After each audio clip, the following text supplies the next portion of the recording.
All right, good. So yes, I am taking questions tonight. So just remember, thanks, Kim. Right on. I just got your email too, Kim. So muchas gracias. If you really want to get, well, what happened? Oh, okay. Well, if some folks get frustrated when when I don't answer their questions right away. So if you want to get ahead, super chat me so I can make that sweet YouTube money. I will answer super chats first as they come. But anyway, so I mean, I know there's some people say, "Hey, answer my question. I answer it 20 times, or I asked it 20 times." Sometimes I just ramble. Yeah, I think ramble. Right. So right on. Thanks, Tom, for being here. Much obliged. All right. So Mary says, what's the difference between Wellington and life strategy? So let's take a gander, Mary. Mary, quite contrary. You never heard that. Can you all hear me, by the way? I was a minute late because I had to get my hot tea. And I don't like being late, actually. I like to be on time, and I don't even like being a minute late. In fact, any of you all who hire me, if you I usually log in after you do, because it for some reason the audio, when you log in first, the audio kicks in better. It's weird. When I log in first, there's always an issue with audio. So anyway, anyone who uses the Zoom meeting for us to log in, I usually log in after you, because I'm literally, man, it takes like 5 minutes to figure out the audio if I log in first. On your end, it's weird, man. I don't understand. All right, let's go to we're gonna go to Schwab, because I just love Schwab, dude. Schwab and TD Ameritrade are now one. A couple of y'all had sent me thinking that Schwab had bought out Right Capital. That is incorrect. I guess Schwab is just more deeply integrated with Right Capital, but Schwab does not own Right Capital, if that makes sense. All right, so we're gonna go to research. All right, here we go. All right, cool. And we're gonna hit Mary, quite contrary's thing here right quick. So let's go down here. I know I gotta. Here, let me turn on. My light went out today. I haven't fixed it yet because I'm kind of lazy. Let me go turn this one on. Hold on just a second.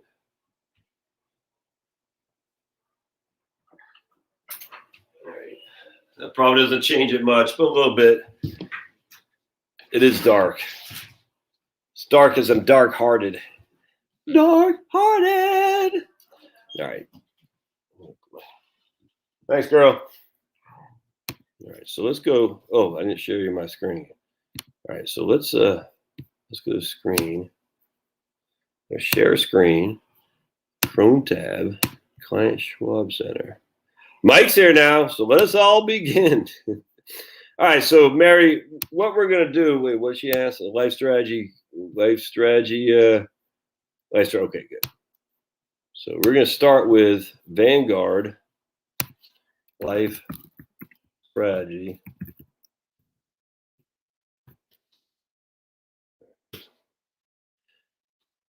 And okay, nothing came up. All right, so let's go to Vanguard Life Strategy Moderate right there. VSMGX. Man, I need to go back comparing my funds over 10. When I first started this channel, probably August of 2019, I did like a comparison of all these funds going back years. Two things I want to talk about today. I was reading an article and I want to share it with you guys. Commodities could be good. I can't remember, but we'll find the article and read that. And I want to talk about I-bonds. I'm not that familiar with I-bonds. And I tell you, some guy emailed me and said, damn, you can't buy much, but so, okay, actually, before we do anything, we got to start with the most pressing business of the day. Hold on a second. So we got to say a prayer. My man, Peter, his daughter or his daughter-in-law got hold on a second. No, I'm not going to read you the thing, but if I could find it, I can't find his email. Anyway, his daughter-in-law got like a sudden case of serious cancer, and I can't remember her name. I just remember his name is Peter. Oh, man.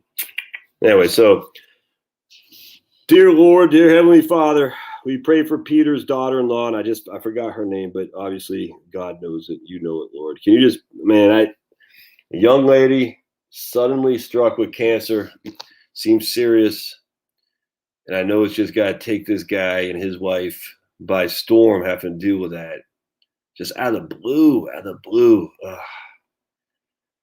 Oh, man. And we just pray for her and her family, too. Imagine being the dad or the husband of her, just saying, and he can't do anything about it. There's nothing he can do. And his feeling of just complete, utterly uselessness. And just praying for her, too. Her in particular. Fight the good fight and knowing that I don't even know what to say. Just we're praying for her, God. And all the people out there who are suffering from whatever their illness is, being internal, external, mental, physical. Lots of suffering going on in this world. Lots of suffering in this world. And we just pray. We pray in Jesus' name. Amen. It's sad, man, when you it's just sad. Yeah, all right, so let's go back. All right, so let's go to Schwab Center. All right, here we go. So here's the Life Strategy Growth Fund. And I'm not sure we can compare it to Wellington, but we'll check it out. So what's going to happen here, Mary, is we're going to go to holdings. All right, and you're going to see it's more diversified. All right, so I'm using the Life Strategy Growth Fund. And what you're going to find is that it has the total stock index, the total bond index, the total international stock index, the total international bond index, and then the world bond. I'm not sure. Well, that's weird. So you got total international bond and world bond.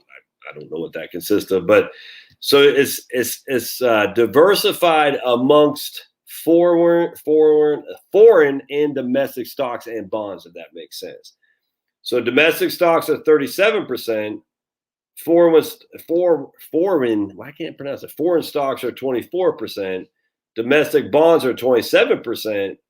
Foreign bonds are about 11%. So it's about 2-to-1 domestic to international. I hope that makes sense. All right. So that is the life strategy. Now, if we go to Wellington, it's going to be all USA. Take that, Canada. USA in your face. Take that, Obama. No, I can't say take that, Fauci. And so we're going to show you Wellington is all US. We're going to holdings. Expense ratio on the total internet on the life strategy is a little bit less expensive, but they're pretty doggone close. Wellington expense ratio is 24 basis points. That's 0.24%. Remember, 1 basis point, my friend, is 1/100th of a percent. So if you have 100 basis points, that equals 1%. 50 basis points is 1/2 of 1%, or just simply 1/2 of 1%. So 24 basis points is 0.24%. And we'll see Wellington is right here. We have 1,100 different holdings right there. Allocation 50 to 70% equity, and that'd be the other would be fixed income bonds. So Wellington is all domestic. Does it give us a breakdown of gives us the holdings, but does it tell us a stock to bond mix here?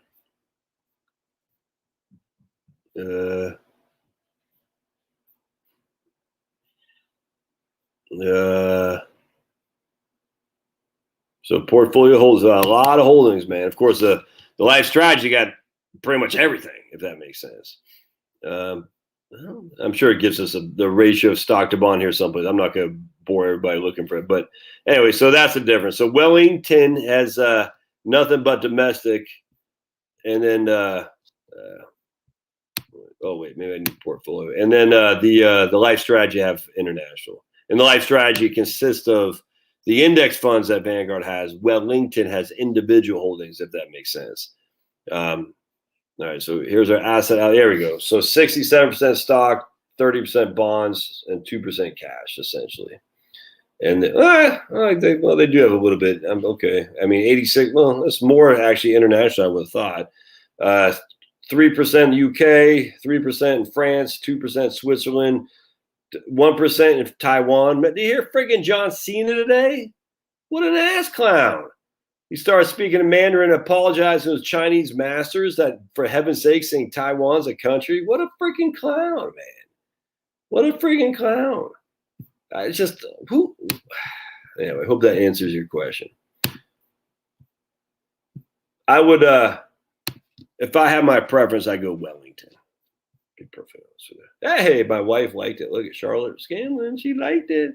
One person on Facebook, and I imagine it's my wife. All right.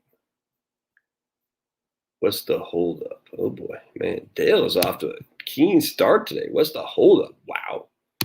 What's the better retirement calculator, Schwab or FireCalc? The Schwab one I used yesterday, FireCalc smokes that. I'm not all that. Is there, off the top of my head, I can't recall the Schwab retirement calculator, to be perfectly honest with you. I'm sure there's one on here. I mean, let's see. Let's see if we can't find one. But I mean, I love FireCalc. I love it. Let's go to. All right, let's see what we got for Schwab.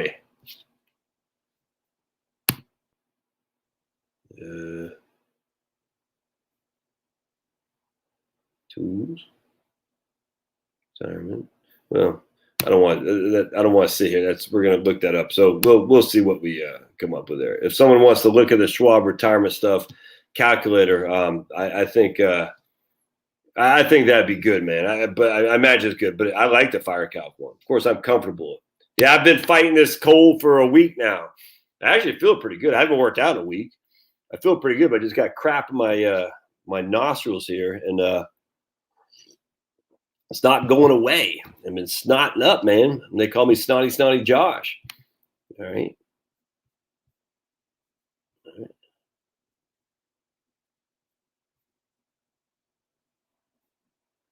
All right. Your room is dark. All right. So here comes D Moon. Have been studying fixed index annuities recently. Wonder about the validity of an individual doing as a personal, what life insurance do for the FIA customers. I'm not sure what you're saying here. So I've been studying fixed index annuities. I'm wondering about the viability. Oops, let me stop the screen. Wonder about the viability of an individual doing it as a personal investment savings strategy, what the life insurance companies do for the FIA. All right, well, one thing jumps out at me there, D, is that life insurance companies are able to pool their risk, and that's why insurance products actually work. And with annuities, the pool the risk leads to something called the mortality credits. And what that simply means is the people who die early subsidize the people who die later. So you have a life expectancy. Well, that life expectancy says 50% of the people will be dead by this time, if that makes sense. All right, so that's what your life expectancy is. So 50% of the people died before that life expectancy. 50% of the people died after that life expectancy.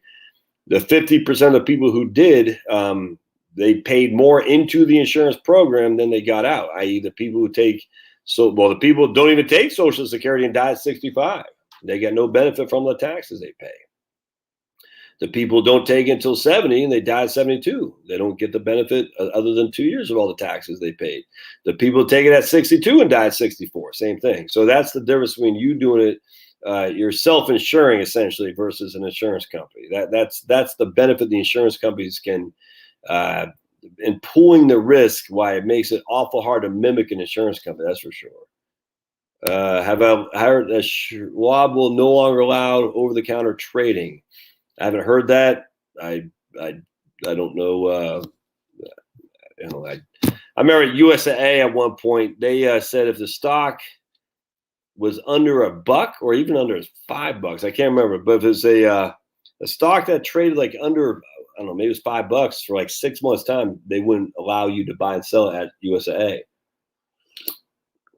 which seemed weird to me. I said, well, I don't know. I mean, I'm not sure how the actual mechanics of, using their platform to buy and sell a share. I don't know how that works, but I said, why does USA care? It was weird, but Have I run the numbers between Right Capital and Schwab using the same numbers? That'd be interesting. I haven't, and I'm pretty comfortable with Schwab's. I mean, think about it. I don't know what they're using for their standard deviation, but I do know they're using a similar average rate of return than I like.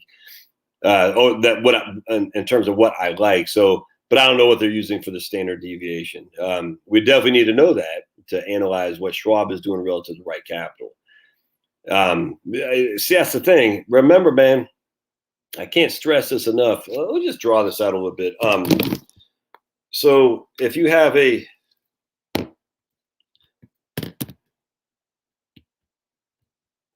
all right, so this is how a Monte Carlo works. It's actually really simple once you get the grasp of it. So this is an old-fashioned bell curve, all right, and a bell curve. Now, look, everyone and their mom gets, they get really caught up in Monte Carlos for whatever reason. I get it, but what else are you going to do? I mean, I think it's pretty spot on relative to using historical numbers to project future returns in terms of potential. There's nothing else to do. I mean, because it's kind of like, this is why I tell people why I don't believe that you should necessarily get long-term care insurance. I mean, I have it, but I think, at the end of the day, I don't think it's that big of a deal, because the likelihood of you needing a significant expenditure of long-term care isn't very high. It's quite low. So how do you insure against a not a probable event? Well, that's that's truly what insurance is, I guess. Is that the insurance against a catastrophic event. I get that. That's not likely to happen, i.e., it's not likely for a healthy old 50-year-old Josh to die, which is why life insurance is cheap. But that's not quite long-term care. Long-term care is, the older you get, the more likely something is to happen, which means it becomes more expensive. So either going to pay more expense as you age, you get more and more close to the probability of something to happen, in which case as you age, the less is able to afford it, if that makes sense. Or you pay a hell of a lot on the front end because you're not likely to have it to basically subsidize your future, Josh. None of those are a good option to me. Part two of this, though, the likelihood of this happening isn't very high. And then part three, the likelihood of it being a catastrophic event is not very high either. So it's kind of like, long-term care insurance is truly insurance in the real term. You're buying insurance to shield you from a catastrophic, unlikely event happening, if that makes sense. The problem with that is it costs so much money for an unlikely catastrophic event that doesn't likely to happen. It's just like, it's not worth the insurance cost, if that makes sense, by and large, because you can still what's called self-insure. You assume the risk. And self-insure means, look, if the median out-of-pocket expenditure for someone who needs long-term care, that's for someone who needs long-term care, not the whole population, but just the people who need long-term care, is $50,000. Well, you can easily finance. You can easily afford that. When I say easily, you can, instead of paying $2,500 a year for 30 years for something that you're probably not going to use, you take that, save that $2,500 a year and just put it in a side account. And that way, if you don't use it, you still have it. So there's other ways to pay for that other than buying an insurance. I hope that makes sense. The point being with a Monte Carlo, where everyone and their mom gets wrapped around, is they say these fat tails. Right? No one predicted COVID except for Fauci. Fauci is the only one who predicted COVID, and Bill Gates. So other than Bill Gates and Fauci, no one predicted COVID. So this is a fat tail occurrence that is not, because we couldn't predict it, we couldn't plan for it in a typical Monte Carlo. But Monte Carlo never says that it's going to cover 100% of the probability. Monte Carlo says within 3 standard deviations, and I'm going to talk about exactly what that means, is we will cover 99.8% of events. 99.8 of what? So we're going to cover all this. All right, so we're going to cover 99.8% from here all the way to here. Now we're still going to have 0.1% uncovered here and 0.1% uncovered there. But within 99.8% certainty, again, we're never going to be fully certain, using past numbers, past data sets. in terms of what we're doing Monte Carlo for in our bell curve, we are pretty comfortable that what we're projecting would be your probable outcomes. We can't guarantee. We can't say it's a certainty. We don't know because we just don't know. But we're pretty comfortable that with past data sets extrapolating and projecting it forward, we think these are the probabilities. All right. And there's no guarantee. There's no 100%. There's nothing. And anyone who says that is a friggin' fool, man. And I used to run Naviplan software at USAA. It said exactly that. It said, you have 100% certainty you will not run out of money. I said, that's freaking stupid, man. You'd never say that. And there's other things, that Naviplan stuff, that drove me crazy. But anyway, so within this 99.8% certainty based on previous numbers, knowing that there's always these fat tails that could, we could get struck by freaking UFOs that are coming. How come when it comes to UFOs, we are always a stupid species and the aliens are always smarter? Why aren't we ever smarter? It's weird. Anyway, so within 99.8% of the time, we have a 5% average rate of return is what our expectations are. We expect our portfolio to give us 5% rate of return with a 15% standard deviation, which means with a 99.8% of the time, we would have negative 30% on any given year and positive 40%. I hope y'all can see this. All right. So basically, essentially what you're doing is you're taking this, timesing it by 3, and adding it to this for the upside and subtracting it by that for the downside. Pretty simple stuff. I mean, pretty simple stuff once you understand how it works. That's it. So you're saying, okay, so our standard deviation, 15%, our average rate of return is 5%. On any given year, we could be down 30% or we could be up 40%. Now, with the Monte Carlo, what's really supposed to do is it's supposed to be random, i.e., you could be down 30% consecutive times. The likelihood of that happening is not high because it's completely random sequence of events. I mean, so the drawback about Monte Carlo is that it doesn't rely on the last year's performance. And the problem with that is last year's performance has some dictation on next year's performance. We know that, all right, because human beings ultimately control the market, not a computer thing. And the market is driven by trends and momentum, for sure. I don't think anyone would debate that. It's driven by trends and momentum until the trend and momentum changes. Right? So we don't know when that changes, but it does. And that's, again, it's just the fish in a herd mentality. Woo, woo, woo, woo. And that's exactly what the markets are. Monte Carlo doesn't assume that, which is a drawback. But it's the best we got, man. So anyway, so that's one thing with you got to understand about what Carl was saying about what Schwab was using. I don't know what they're using for standard deviations. I don't know. I'm sure it's in their, in their literature, you can find what they're using for standard deviations. But what happens if you're using different standard deviations and using different projected rate of returns, your stuff is going to be different than mine. There's no other way around that. And that's what kind of annoys me with some of these other planning software. They're using historical rates of return and historical standard deviations. I don't like using historical rates of return because I think it's overly optimistic. I do not think we're going to get the last 100 years experience over the next 100 years. I don't think so. Remember, we were an emerging market until 1950s. You know what I'm saying? We were an emerging market.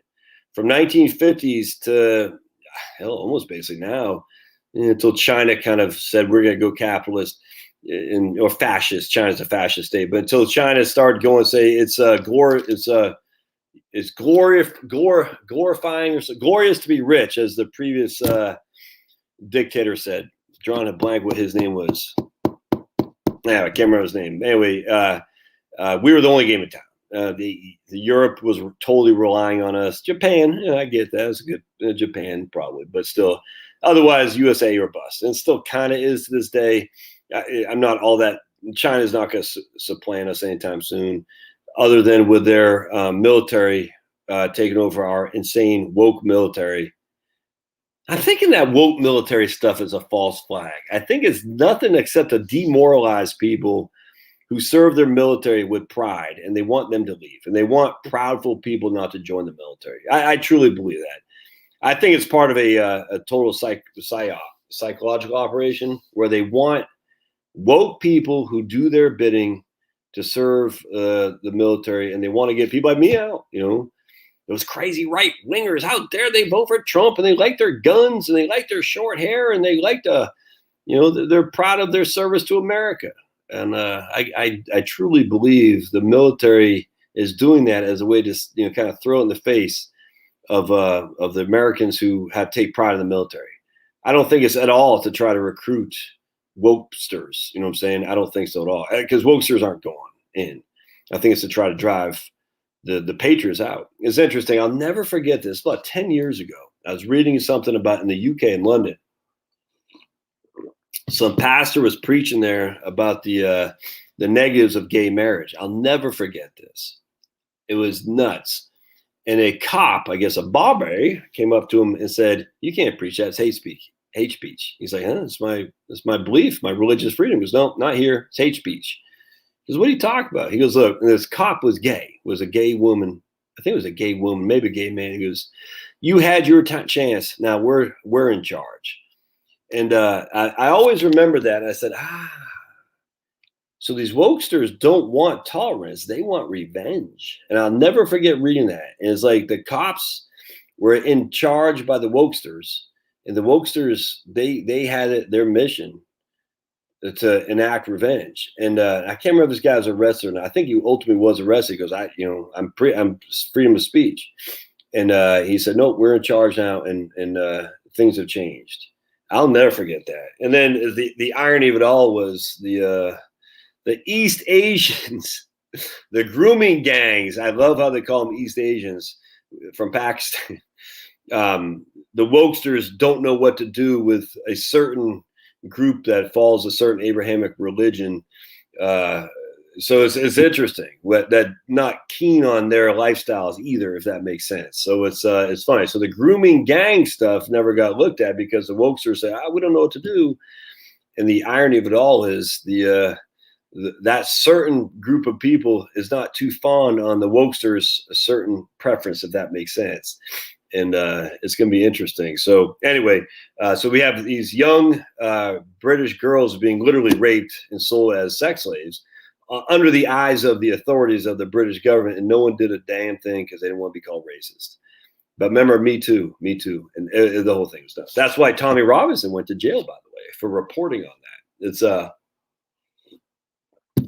so the idea is once the wokesters take over, you think, well, the wokesters aren't going to join en masse the military. They're already there. Don't you see? They're already there. And they're in charge.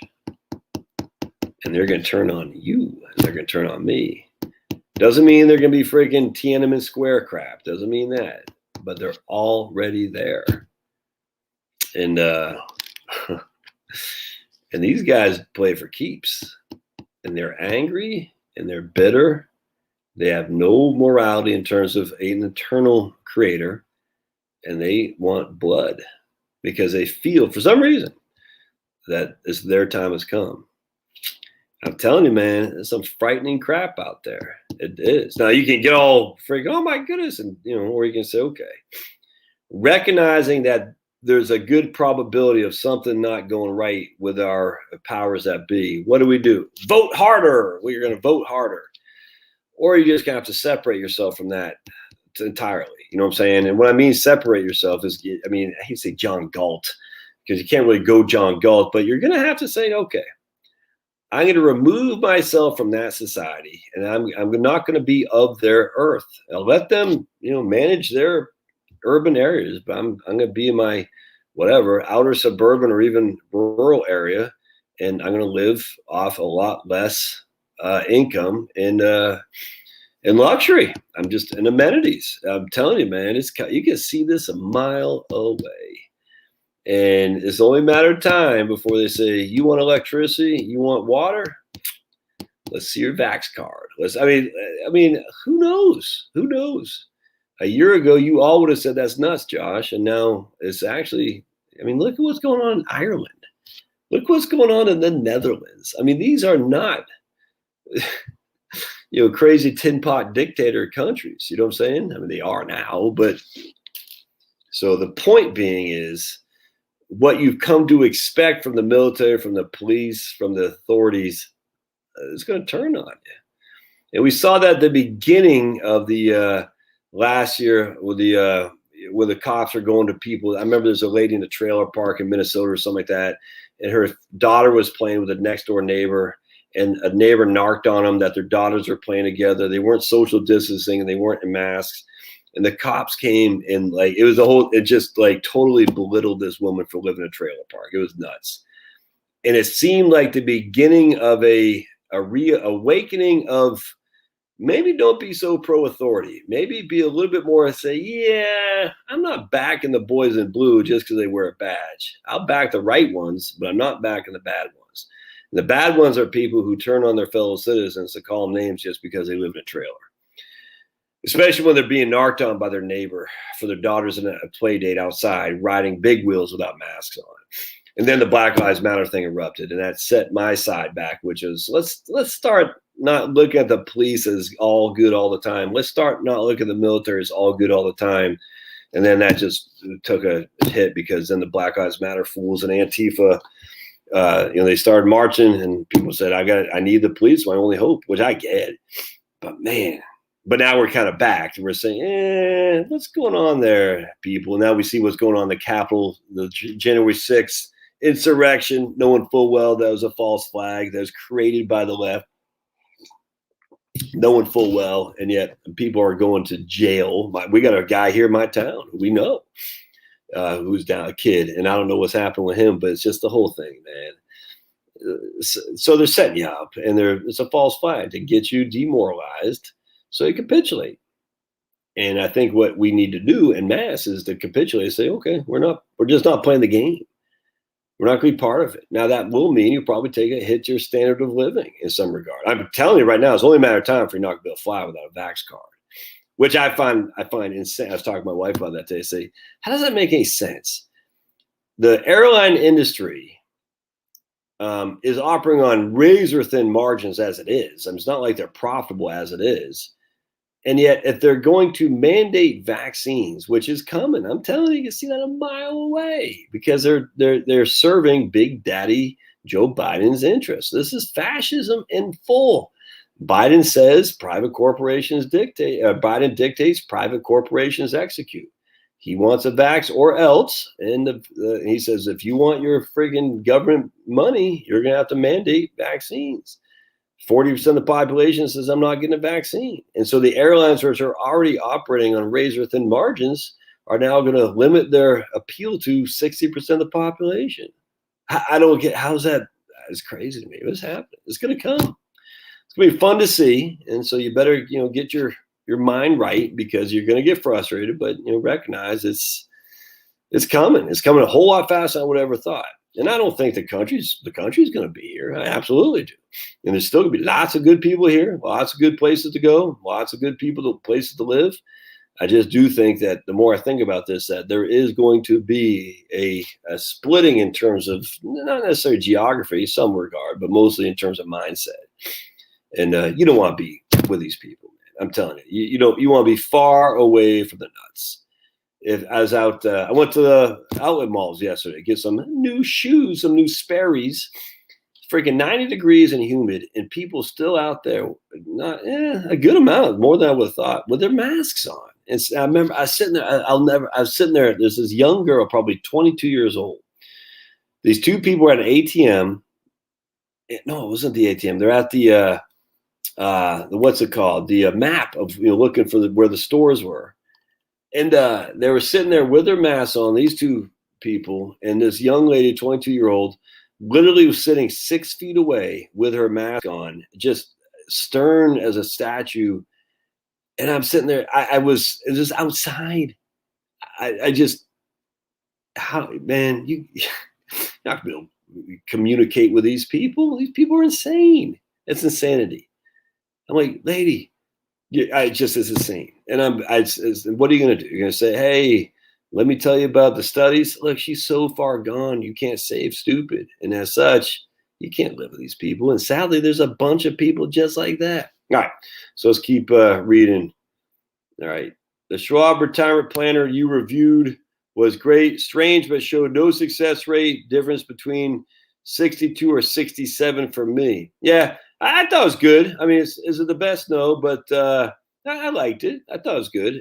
The drawback, Google sucks, is that as we're on Google platform, is that I don't know what his expenditures were. I have a sneaky suspicion it was continual going up, where that's what I like about Fire Calc. Expenditures go down. You can make expenditures go down. So yeah, keep that. All right.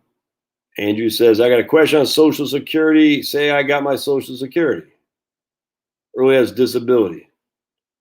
That's actually a statement, Andrew. That's not a question. A question is with a question mark at the end. That's what a question is. And you didn't ask that. You made a statement. Say I got my Social Security as disability. I'm being facetious. D says, I understand that fixed index annuities is bonds plus covered calls on the stocks. I'm not sure, man. I bonds in the same account. Okay. All right. All right. All right. Here comes Andrew. All right, here we go. All right. Yeah, question. All right. So Andrew is asking a question. I was goofing on you, man. Don't take it too seriously. I'm a goofster. If a husband became disabled at 55 and started Social Security disability, lives, say, 10 years, how's the wife's later spousal benefit calculated at 65? Well, she won't get a spousal benefit because you're dead. So she will get either the grade of her own benefit or her survivor benefit, and her survivor benefit will be whatever your benefit was. I hope that makes sense. So Mary, yeah, Vanguard. Man, yeah.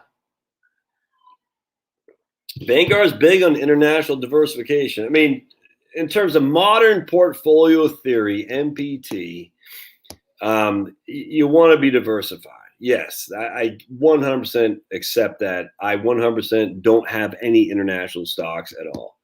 I'm living with the U.S., baby, U.S. or bust. And look, I mean, there's international, and this is a challenge for me as a guy who likes to be contrarian.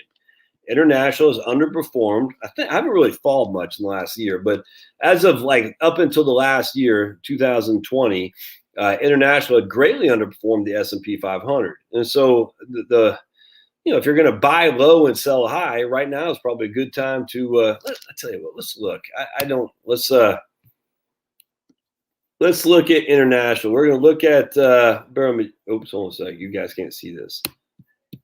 I haven't paid much mind. I just don't, which is good. You shouldn't pay much mind. I was talking to a guy today. It's like so. Basically, what you're saying is Wellington, G Fund, a little bit of cash, and never look back. I said exactly, 100%. Wellington, G Fund, cash, and never look back. There's literally nothing more to do in my regard.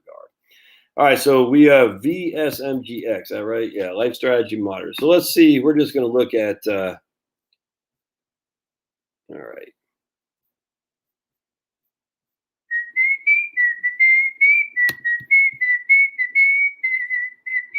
They'll probably ban me for singing that song. All right. So let's look at foreign VGS. All right. Let's look at this guy.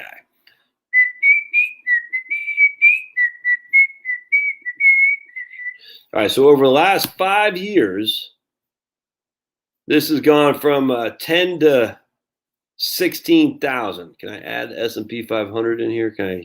Let's see if we can't chart this against the S&P 500.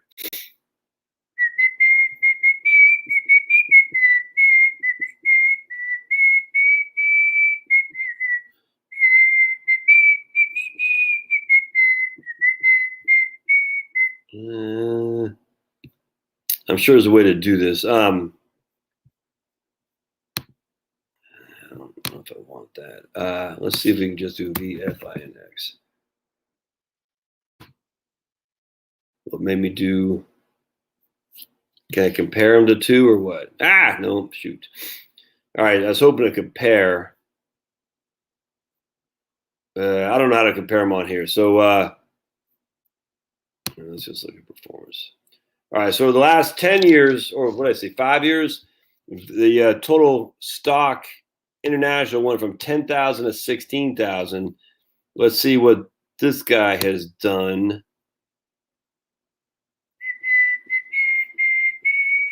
We go to 5. Did I do 5 years or 10 years? This guy's gone to 22,000. Yeah, so I'm sure there's a way to compare these here. I just don't know how to do it. I gotta get better at my using this. But anyway, so you can see the S&P 500 has smoked the international for the last 5 years. So the idea would be, at the end of the day, you want to, if you're going to kind of take some of your gains off the table and buy things that have underperformed. I don't know. I probably should, to be honest with you. I just don't trust those international markets. I don't trust them, man. I just, there's no other way around it. I just don't trust them. I don't like the way they do business. They're not capitalistic. We aren't as much. We aren't either, I grant you, but we're certainly more so than they are. At least, I mean, who was I talking to that is? There's people think about going to Spain. Like, if you make more than, like, I think he said 70,000 euros a year in Spain, your tax rate's like 55% or something like that. And the whole thing's nuts.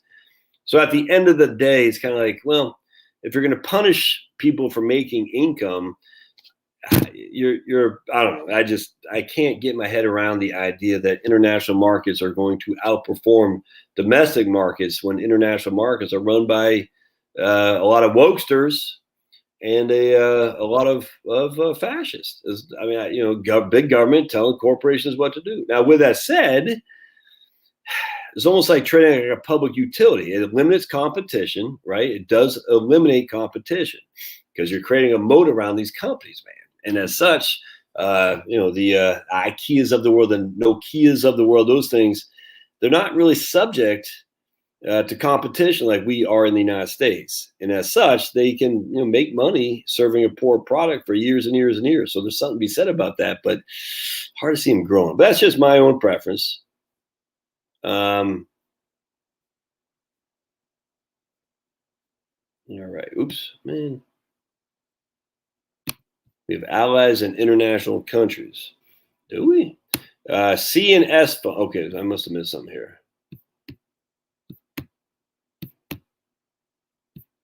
All right. All right, here we go. Sweet. All right, the wrestler. What? How many income streams do you recommend for retirees? It's amazing. Yeah, I don't know, Bruce, allergies. I never had allergies before, but every spring I get this. So I'm not sure if it's allergies or not. I think it's psychosomatic, basically. I think I tell myself, oh, spring's here, time to get my spring cold. So I'm not sure what it is, but yeah, it's probably allergies, to be honest with you. The pollen. Remember when the pollen is deep in the South? Remember last year, 2 years ago? There's a black mayor in South Carolina who went out to her car and said her car was spray painted by white supremacists. Turns out she's an idiot because her car had pollen that had fallen on it. It wasn't spray painted, it was just pollen. And of course, there's this need to make white men the bogeymen out there. When they have this need for this. It's everybody. White men evil. And if we can't find actual instances of white men evil, we're going to make them up time and again. I'm saying, when are we going to have hate crimes against people who keep having these hate crime hoaxes against white guys? It's nuts. Yeah, right here. So right on. So Vinyl, good point. The banker that he was. If you pull with a bunch of guys and didn't use an insurance company, you would cut the insurance company out 100%. In fact, Jews do that. The Muslims do that. I mean, all kinds of these group preferences do that all the time. I don't know if they still do, but certainly they've done that for years. USA did that. How do you think USAA started? When you PCS in the 1920s, your auto insurance wouldn't give you auto insurance because they said we couldn't track you down to send you a bill. As such, USA got together, they pooled the resources to start their own self-insurance company. That's crazy. Anyone using Acorns or Robinhood? I had an email from Robinhood, I think, wanting to advertise on my YouTube channel. I said, niet. Don't like Robinhood. What they did to that GameStop crap, that's nuts, man. Jill says, I-bonds. Oh, yes. Oh, good. So right on. So Jill said she between 2002 2009 she bought 10K of I-bonds, $50 every 2 weeks. Right now she's averaging 4% interest. No plans to cash them in until they mature. When do they mature, Jill? When do they mature? And like, what happens from a tax perspective? Do you pay the tax as you pay them? I don't know. Literally, I don't know the first thing. I think you can only have 10,000 per Social Security number, though. I think that's my understanding per year. 10,000 per Social Security. So if you want to comment more down below, I'd like to hear that. I don't know the first thing, but I think it's a great. I like it. 4% guaranteed by the feds, and they don't. Let's see, and I don't know the taxation of that. Yeah, Schwab is apparently living in the building. I think that's. Oh, there you go. Schwab is limiting the ability of smaller fish to buy OTC stocks. If you're a larger account, you can. Yeah. All right, so here's so if someone has 500,000 at 59.5, can they retire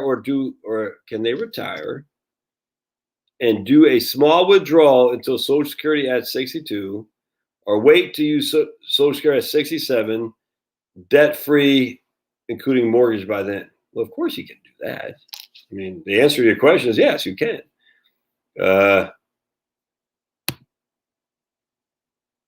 Yeah, right on, Kim. I forgot the question Denise asked, but right on, Marie. Hope you took advantage of the Schwab link and got some free scratch from those guys. All right. All right. Denise says, I was wondering if there's a standard school of income that 2 income streams are better than 1, but was there an ideal number of income sources? Oh, man. I see. Okay, I see what she's saying. So I thought it's like I see all these Bitcoin people, and I mean these bots that say I have. They say you should. I don't know. I got my course on selling Amazon books or something like that because income streams are the way to go. I have 7 different income streams. Well, I think it's good. It's just it's. I thought she was kind of implying that. So Eric says, I got 300K AAA life insurance term policy, but we are debt free, have money in Roth. I'm thinking dumping it. Unless a term. I imagine it's probably cheap. You probably bought it when you were young and Sprite before you start smoking cools. I'd probably leave it. I can't imagine it's costing much money, Eric.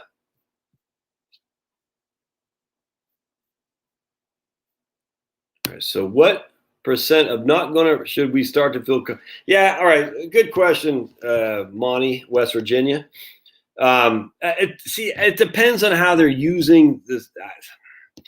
Look, when I'm running my plans in right capital, I say, look, if I get you 75%, I'm comfortable because I know there's this thing called common sense that you're going to tighten your belt when the markets go chaotic. I mean, no one's going to take their $18,000 trip to Italy if the markets are down 50%. It's just not going to happen, man. You know what I'm saying? But how do you do that in a Monte Carlo? Well, you can't because we're saying these are what we're trying to accomplish. Can we accomplish it with these inputs? On top of that, I also know that spending goes down as you age. We don't know this factually. I mean, for you specifically, but there's enough evidence, overwhelming evidence to say most people's spending goes down as they age. We just know that to be true. Will it happen for my man Monty from West Virginia? I don't know. Is it a safe assumption? I think so. So unless we're doing modeling where the spending already is dropping down, 75% is fine. But again, I don't know what they're using for expenditures, and I don't know what they're using for standard deviation. So you have to, if expenditures are going up each and every year with inflation, it's a flawed program to begin with. If what they're using for standard deviations and rates of return, if we don't know that, then we just have to dive in and figure that out. All right. By not taking Social Security at 62, is money left on the table. When I do a raw math, the amount you gain by waiting till 67, when I do raw math, the amount you gain by waiting till 67 compared to the 5 years. Yeah, the break even is usually about 78 years old, Annie. So, I mean, if you're going to live beyond 78, the idea would be you should delay. That's pretty much, I don't think anyone would argue that. The arguments would be you can invest it, you can take it and invest it better than Social Security. I'm not convinced in that argument at all. I'm not. The other argument would be, what's the other one? I talked to a guy yesterday whose wife's benefit was like $300 on her own, and his benefit is $3,000 on his own. So for him, so his wife is going to get a pittance until he files, in which time she'll get her spousal benefit. So in this case, it made sense for him to file at 62 to open the window up for the wife to get her spousal benefit. So he's going to take it early. It will be reduced. And she was going to take it. I think she's 2 years older. I had two cases of this just back to back. I think one wife was 5 years older, so she was going to get 100% of the spousal benefit because she was going to be her full retirement age when he was 62. The other wife was a year older, so she was going to take it at 63 when he took it at 62, and they'd both get reduced benefits. So he'd have a reduced retirement benefit. She would have a reduced spousal benefit, but because her spousal benefit is like $1,200 more than her own benefit, for her to take her spousal benefit earlier and his benefit earlier, even though it's reduced on the front end of the retirement, was actually was worthwhile. So there are situations where things change. I had another guy I was dealing with last week. His wife is in the TRS, the Texas retirement system, and they don't pay into Social Security. All right. So what happens with her, is that if he were to die, her benefit, her survivor benefit would be kaboomed, would be negligible, if anything, because the GPO, government pension offset, if that makes sense. So basically, for him waiting to take Social Security, the only reason he would wait to take Social Security would be that he thinks Social Security deferral is better than him taking it early because of the 7 to 8% delayed earnings credit than what he could get by taking the money earlier. And we said that's probably, she had a pension.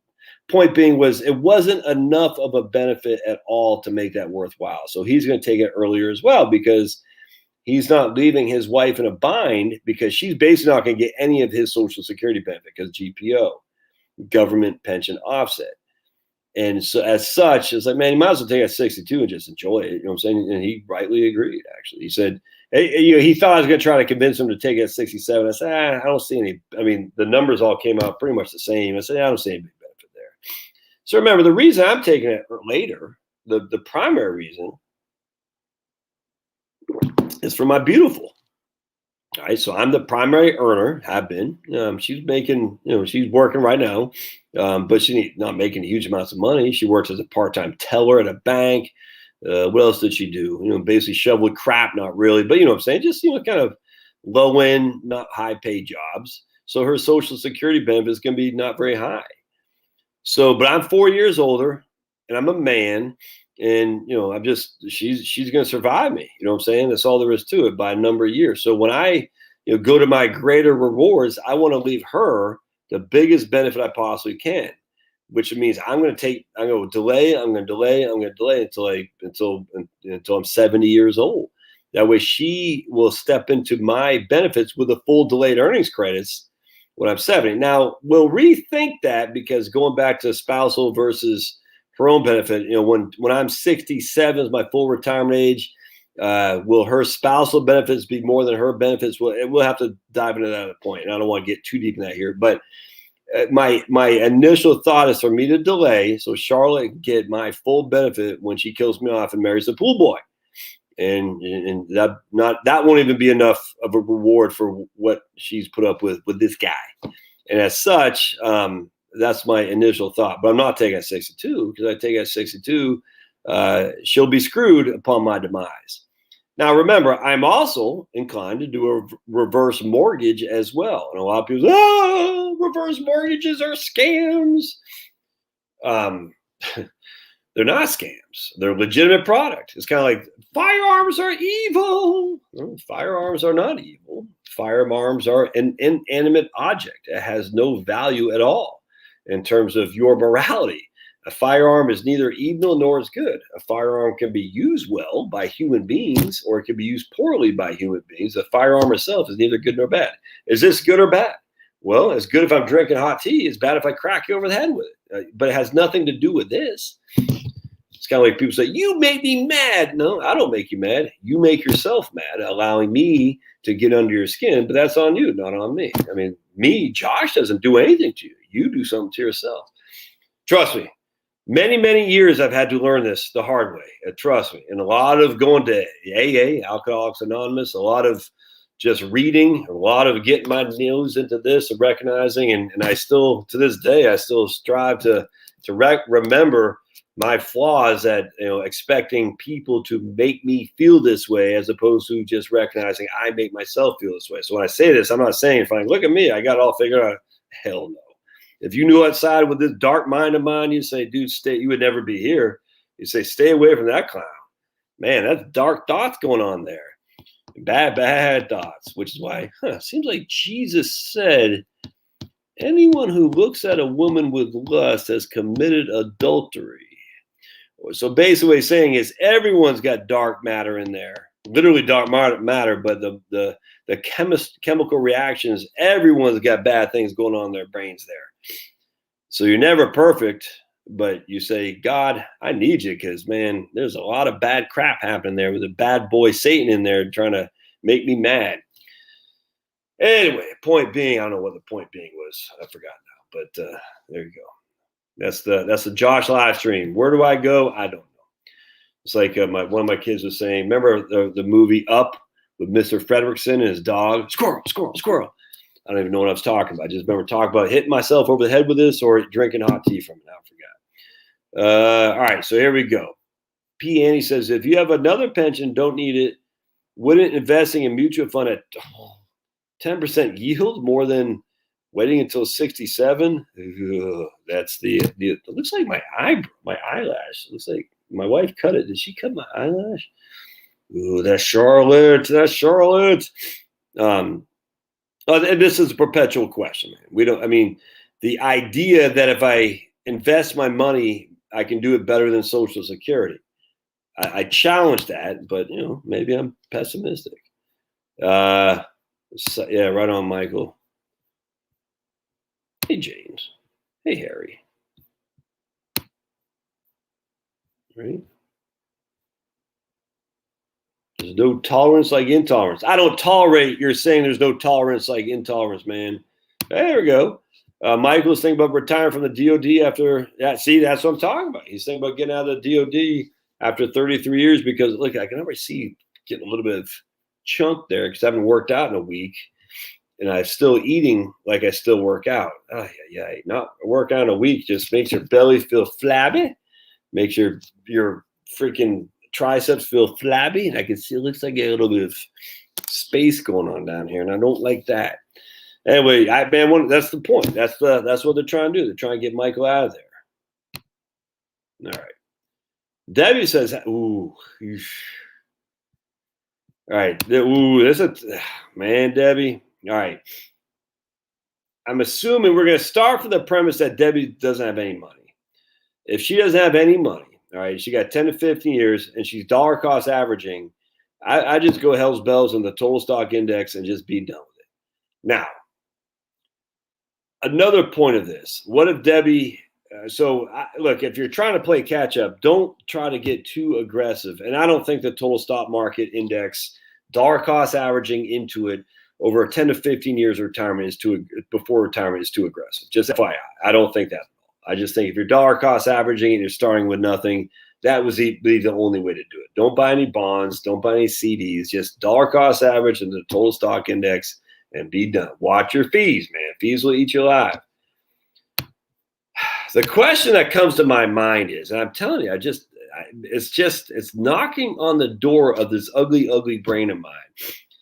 What if, I tell you, man, I can't shake this. And as such, I keep going back to my man, Harry, with what he did. All right. So let's go right here. All right. Yeah. All right. Okay. All right. So I want to go to, all right, sweet. S&P 500, 1926. All right. So here's the S&P 500. I mean, and this is 1929.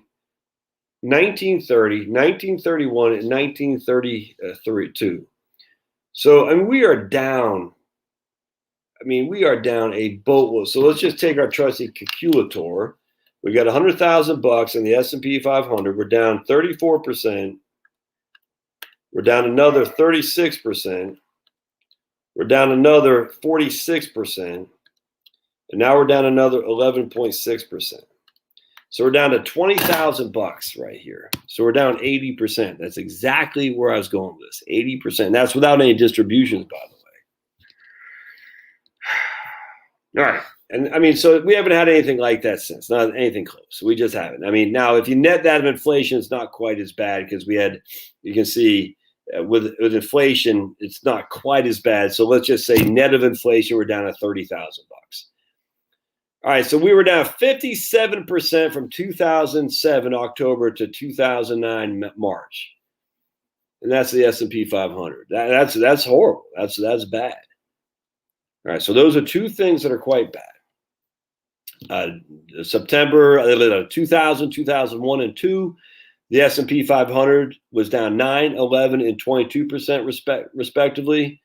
So roughly 40 odd percent, which is bad. That's not. I mean, that's close to a crash. And that's pretty bad. I'm not gonna lie. 73 and 74 is down pretty good too, but not anything like this. Not anywhere near that, if that makes sense. And then again, in 2000, 2001, and 2, if you had value stocks, you only got hit 1 year, man. All right, so then we want to go. Remember, this is the Great Depression. Depression means deflation, if that makes sense. All right.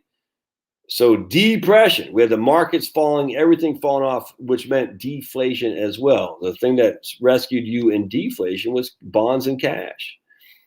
All right. So now let's go, instead of the S&P 500, let's go to the Nikkei in Japan. And I remember Japan was a thriving stock market. Everyone and their mom wanted to emulate Japan. And we're going to go to, we're going to go to 19, I think it's 1978. We're going to go to,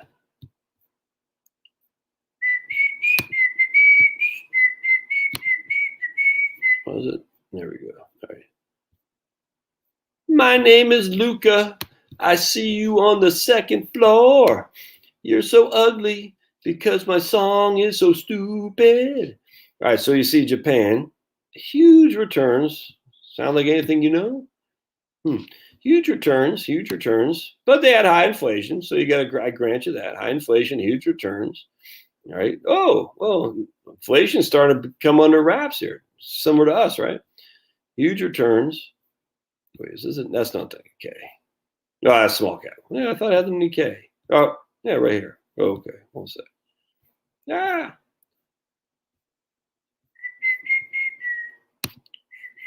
I want to get rid of the small cap. I want this to be the Nikkei so I can show it. Bear with me just a second.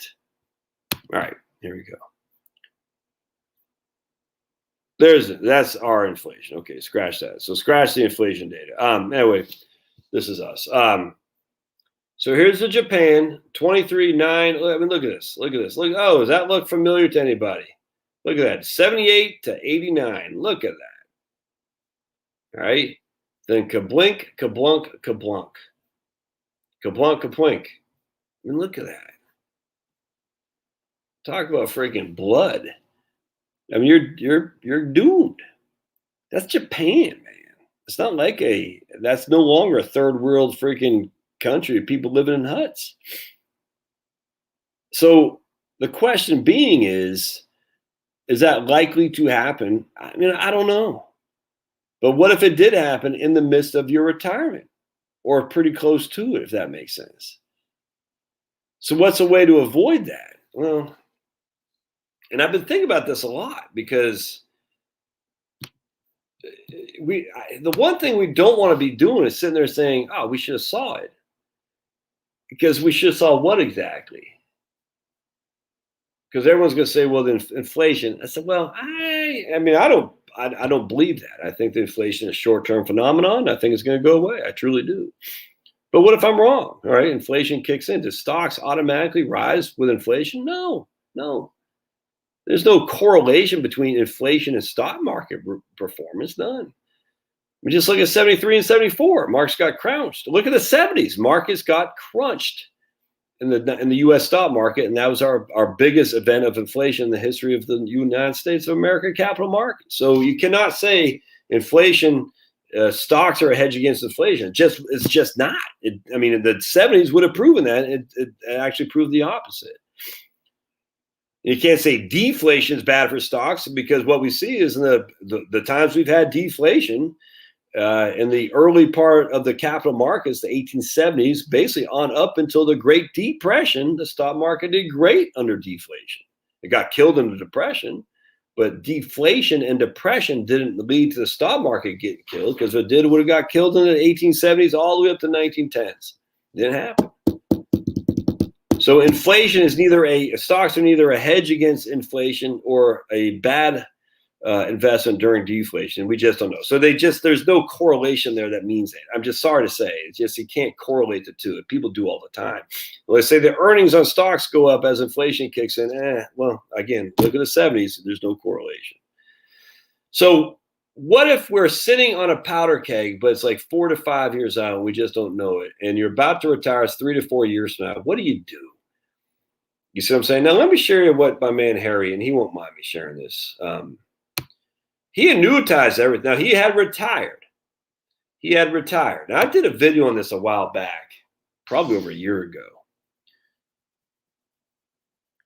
So he annuitized everything to take a fixed income stream, guaranteed, that's well more than he needed to pay the bills. Thus, he removed himself from market risk.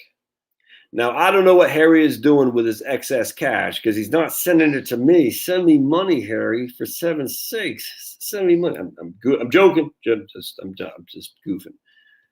Because Harry being here is sending me money because I'm getting the YouTube algorithm or the YouTube money. But what he's doing, the way I would do this, I say, okay, I need, I don't know, $3,000 a year in income. So that'd be $5,000 a month in income. I annuitize my portfolio at $7,000. I have to pay some taxes on that. So let's just say I net $6,000. I need $5,000. I have an extra $1,000 a month.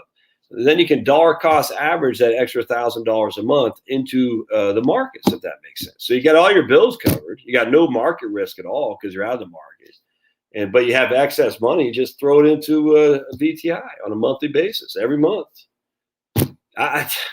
Dude, I'm doing that when I hit that place. I mean, assuming I have enough income to pay my bills. Wait, who's doing that? Dude, I was goofing on you, man.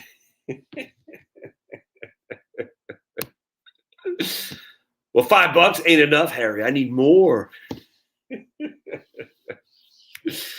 Oh, man. I hope you please understand I'm goofing on you. But anyway, but I appreciate it. But I think about this. I'm like, what if we're sitting on a powder keg we just don't know? And we're going to look back and say, how did we not know that? What could we have done to protect our assets? And without going all into cash, because I don't know. I mean, the cash,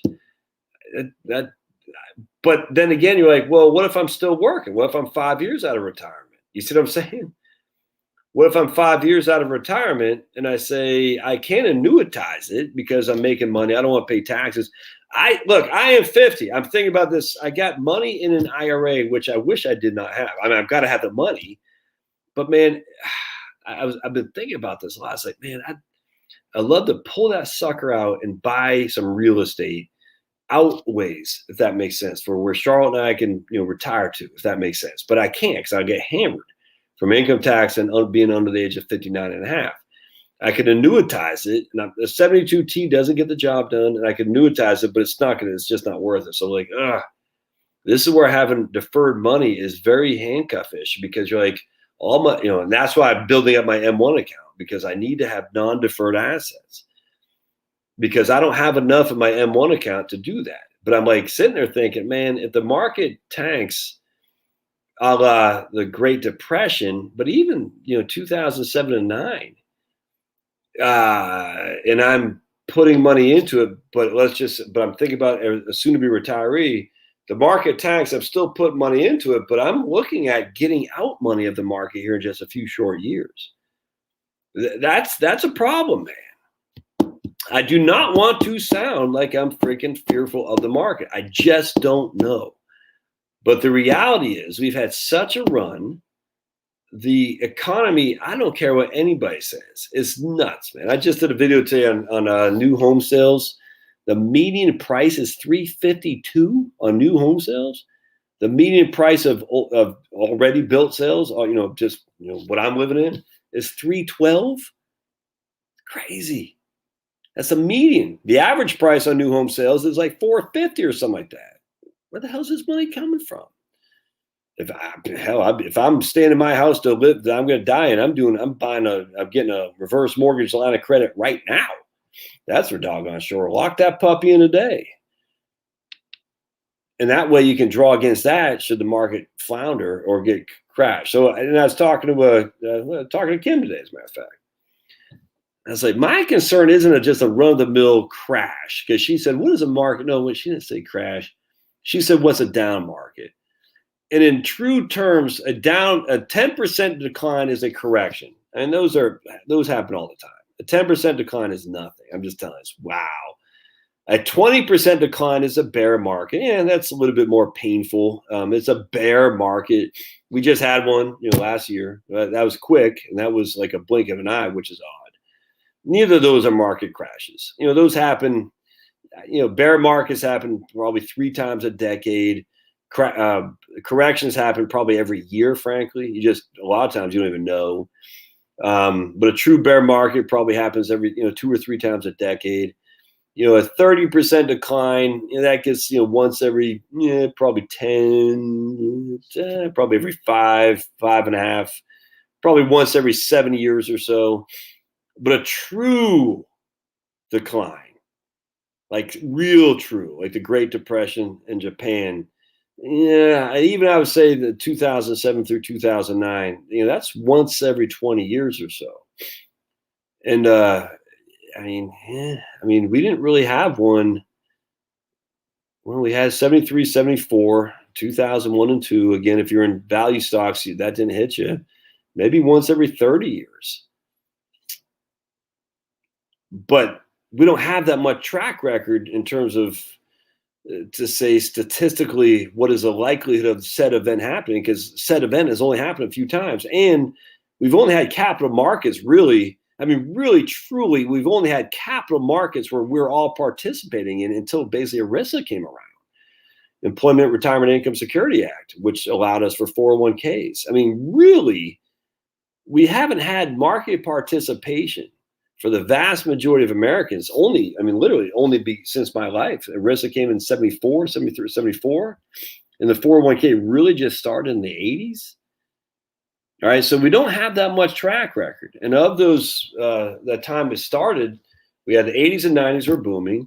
The aughts were zero, and the teens were booming. So 3 of those 4 decades have been nuts. But also 3 of the 4 decades were when the baby boomers were putting serious money in there. And now we're on the other side of that. And now we got debt as far as the eye can see in terms of the mortgage. I did a video on that today too, about the margins. And all that stuff says, look, I don't know. I'm not trying to be a nervous Nelly. I'm just sitting there thinking, all right, so I always try to say to myself, 5 years from now, given where we are today, 5 years from now, would I be happier of missing out on more gain or happier that I avoided a loss, if that makes sense, by being a little bit more conservative? And bonds are more conservative. The G fund is more conservative. Your stable value fund is more conservative. The Ginnie Mae fund at Vanguard is more conservative. Now, I am 50, all right? I'm putting money in on a regular basis.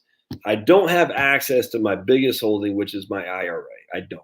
So basically, I have a 10-year holding on that, which to be honest, it kind of kills me. But that's what I got. All right. So I just can't touch that for 10 years. And I'm not contributing anything to it. So that guy is kind of, I'm just leaving it there. So what I put my money into, I'm putting my money into my M1 account and just letting that puppy grow, dollar cost averaging. I don't have enough in there where I'd feel comfortable taking gains off the table and locking it away into a fixed an annuity or into a G fund or a stable value fund or a Ginnie Mae. It's not big enough. I don't have enough money there. So I'm just going to keep doing what I'm doing. And then 5 years from now, I'm going to hope there's the right move. Now, as long as I keep contributing, I should be okay. I should be able to weather a pretty significant storm. And you should too, if you can keep contributing. The issue comes, though, is if you're within that 3 years or so, well, within 5 years, you'll probably have stopped contributing and you'll probably start taking. And that just changes everything. And that's my concern. So my concern isn't for me so much because as long as I keep contributing, I'll be able to weather the storm. My concern would be for someone who's like 3 years out. And if we get hit with what I just talked about, that could be a deal breaker, man. You see what I'm saying? And it seems to me err on the side of caution. 3 years out, you'd say, man, you make more tea? Oh. You're not going to make some more? You weren't thinking about it? Okay. Here I did that. Guilt trip on my wife. I said, you're not going to make any more? She goes, probably not. I said, oh, you're not making more? She goes, nah, I don't feel like it. So you're not making more? All right, I will. You're the best. I'm hoping she comes in here and jumps on the TV. I'm hoping she comes and jumps in here. Let's see if I can convince her to come and join our live stream. Hold on a second. Because she's got to come get my cup. Hey, babe, would you get my cup when you're done? All right.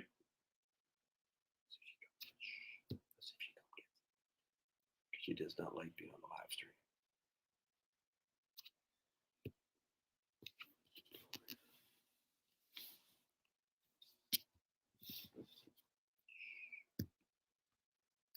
Here's my cup. No, but can you come? Oh, come on, man. Oh, weak. What's that? Oh.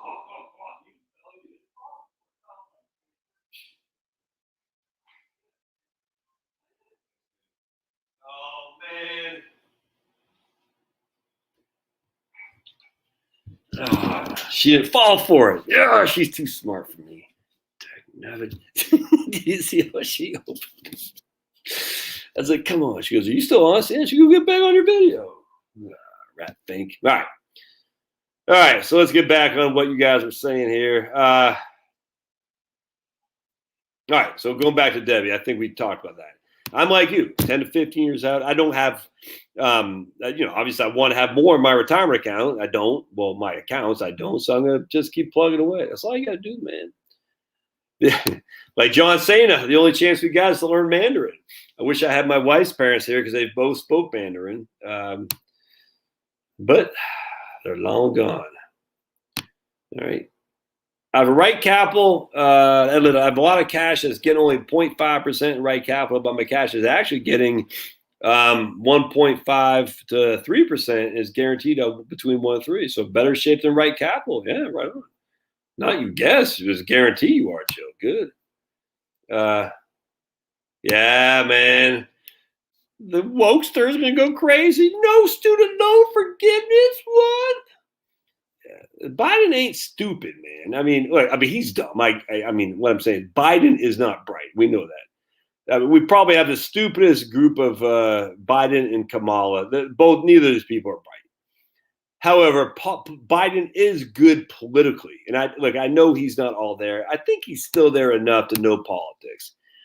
He knows politics, and he just which way is it blowing? That's the way I'm going. You know what I'm saying? And that kind of like Clinton. I mean, these older Democrats are freaking shady as can be, but they're good at politicking. It's the new Democrats that are bad at politicking that you got to watch out for. You know what I'm saying? But that's why I'm not so worried about the state of the political affairs of the stupid Democrats, because I was talking, who was I talking to? I think my wife. Like, lots of studies now show conservatives are just better informed. We know this. And the reason is because we've been literally everything we do, media, sports, college, you name it, everything is coming at us from the left. And so we hear the left's arguments all the time. And if you're still conservative after hearing all their arguments, you haven't fallen for it, man, you are one sharp cookie. That's all there is to it. But the left doesn't know our arguments. And this is where I'm hopeful. The reason Christianity is on the wane in Europe is because Christianity was the only game in town. You see what I'm saying? So no one actually had to learn anything. I mean, like in Catholicism, you say the Our Father and do the Rosary. I mean, it's just rote stuff. That's not. I mean, what the hell is that? Just rote. I'm sure some people get some kind of talk with the Holy Spirit doing that. I never did. It's like, do the rosary. Like, okay, like you're speaking words, but you're not. There's nothing in there. And I was like, where'd that come from? It's crazy. Anyway, the point being, and I'm not here to bash Catholics. My goodness, I'm a Catholic.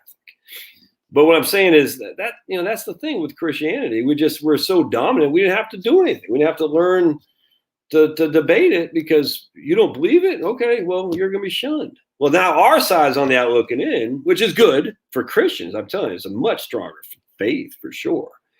I mean, my goodness, when you actually have to challenge yourself and wish to believe and literally be persecuted for it, you're either going to believe or you're not. But if you are, you're going to be a right standing person. That's for doggone sure.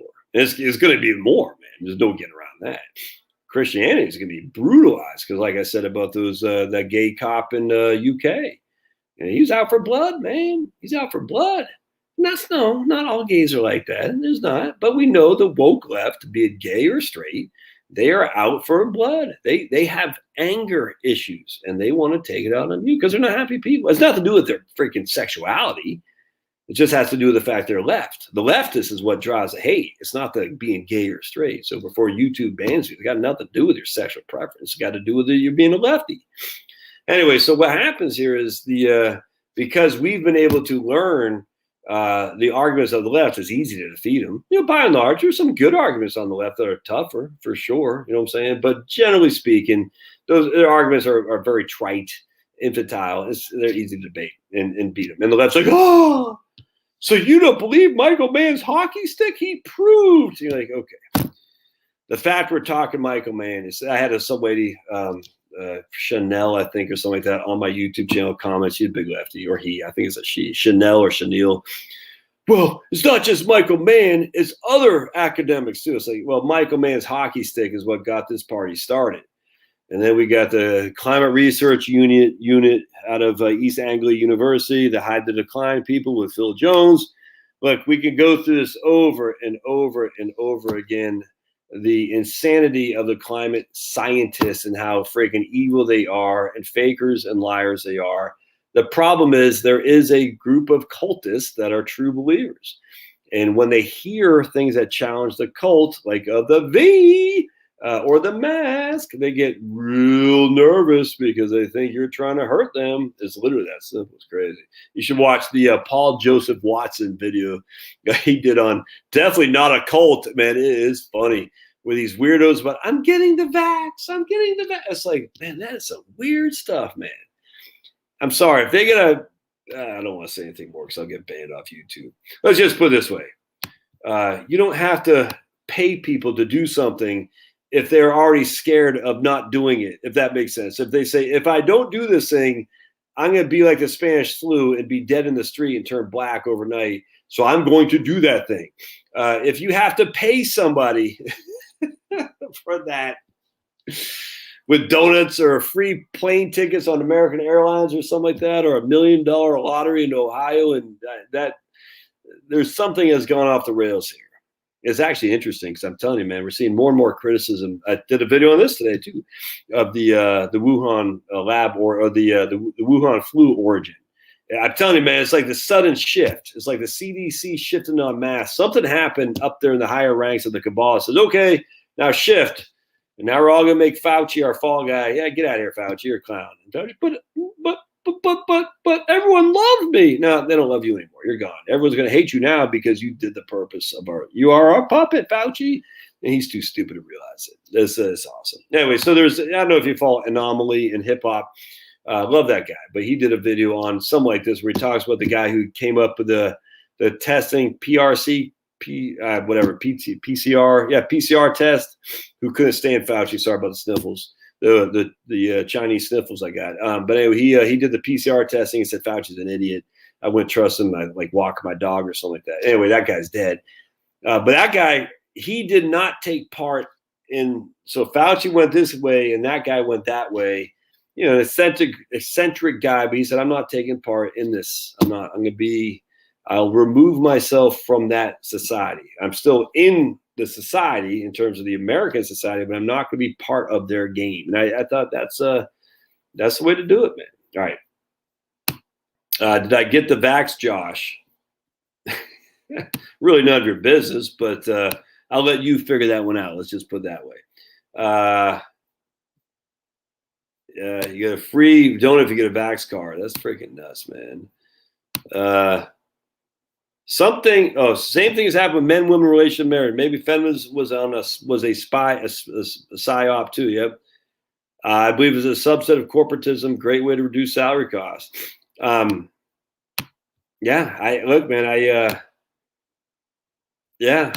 think that's I think there's something to that, Carl. 100%. Oh, Lou bakes his own donuts. Right on, man. Yeah, DeSantis. I'm a fan. I think we've got to learn it. It needs to start local, literally local in your own being first, then here, then here, then here, then ultimately, then the DeSantises and the Trumps of the world will follow suit. Trump was smart enough to see the hostility, the frustration of the basic American people. Trump saw that and he was able to take advantage of it.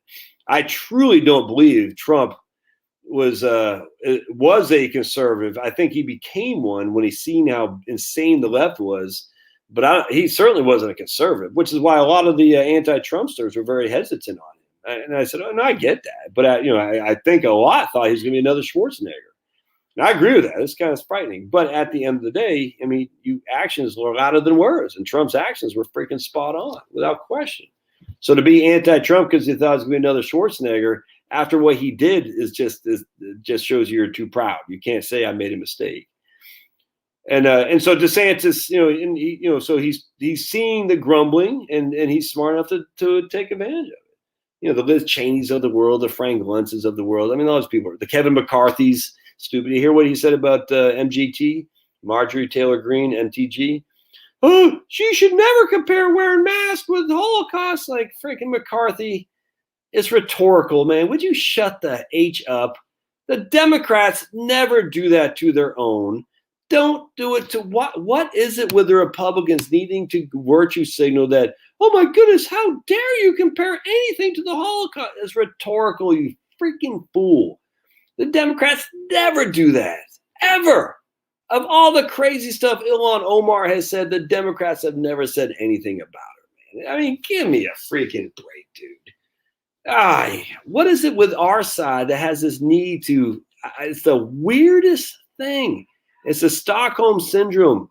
And I'm like sitting there thinking – I don't know if you follow the conservative treehouse, but he's like, this guy needs to go. And I cannot have Kevin McCarthy as the freaking House Majority Leader when he takes over in 2022, which is probably going to happen, by the way. I just like, oh, for the love of all that is good. And their point being, he's so worried that we're going to fumble. There's going to be a fumble that's going to cause us to lose our majority by anything. So don't do anything risky.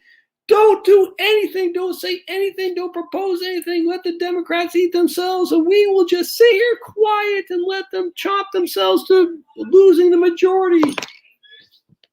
Hey, thanks, girl. There's Chloe. Hey, everybody. There's Chloe. Hey. There she is. Love you. Got the best family. Oof, thank you, good Lord. I don't know why I was chosen for these crazy kids. Anyway,